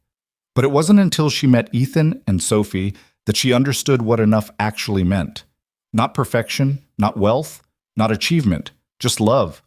Real, messy, complicated, imperfect love. And that was worth more than all the billions in the world. Later, lying in bed with Ethan's arms around her, Scarlett thought about the girl she'd been 6 months ago. Lonely and driven and convinced that success meant sacrifice. She'd learned the truth. Real success wasn't choosing between career and love, it was refusing to accept that you had to choose at all. Real success was building a life that honored all of who you were.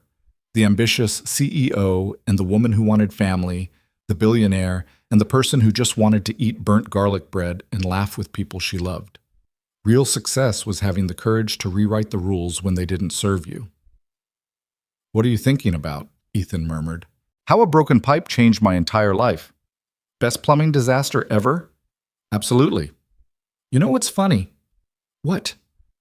"I almost didn't take that call. It was late. I was exhausted. I thought about sending someone else."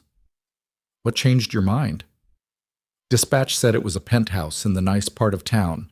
I figured the tip might be good." He laughed softly. "Turns out it was better than good. It was everything." Scarlett turned to face him in the darkness. "I'm glad you came." "Me too." They fell asleep tangled together, the ring on Scarlett's finger catching the moonlight, a reminder of promises made and a future they'd build together. And somewhere in the house, a little girl slept peacefully, dreaming of buildings with slides and swimming pools and a family that would never leave. Because sometimes the best things in life come from disasters, from broken pipes and flooded kitchens and midnight calls that change everything, from choosing love over fear, from refusing to settle for empty success when real happiness is possible, from learning that you don't have to be perfect to deserve good things. You just have to be brave enough to reach for them and hold on tight when everyone tells you to let go. Scarlett had let go of a lot of things to get here. Expectations, approval, the need to prove herself to people whose opinions didn't matter, but she'd held on to the things that did. Love. Family. The kind of happiness that couldn't be bought or earned or achieved through quarterly reports. The kind that just was. And in the end, that was all that mattered. A billionaire and a plumber. An empire and a community. Different worlds that collided and created something neither could have built alone. Proof that love doesn't care about balance sheets or social status or what makes sense on paper. It just cares about two people willing to fight for each other. And sometimes that's enough. More than enough. Everything.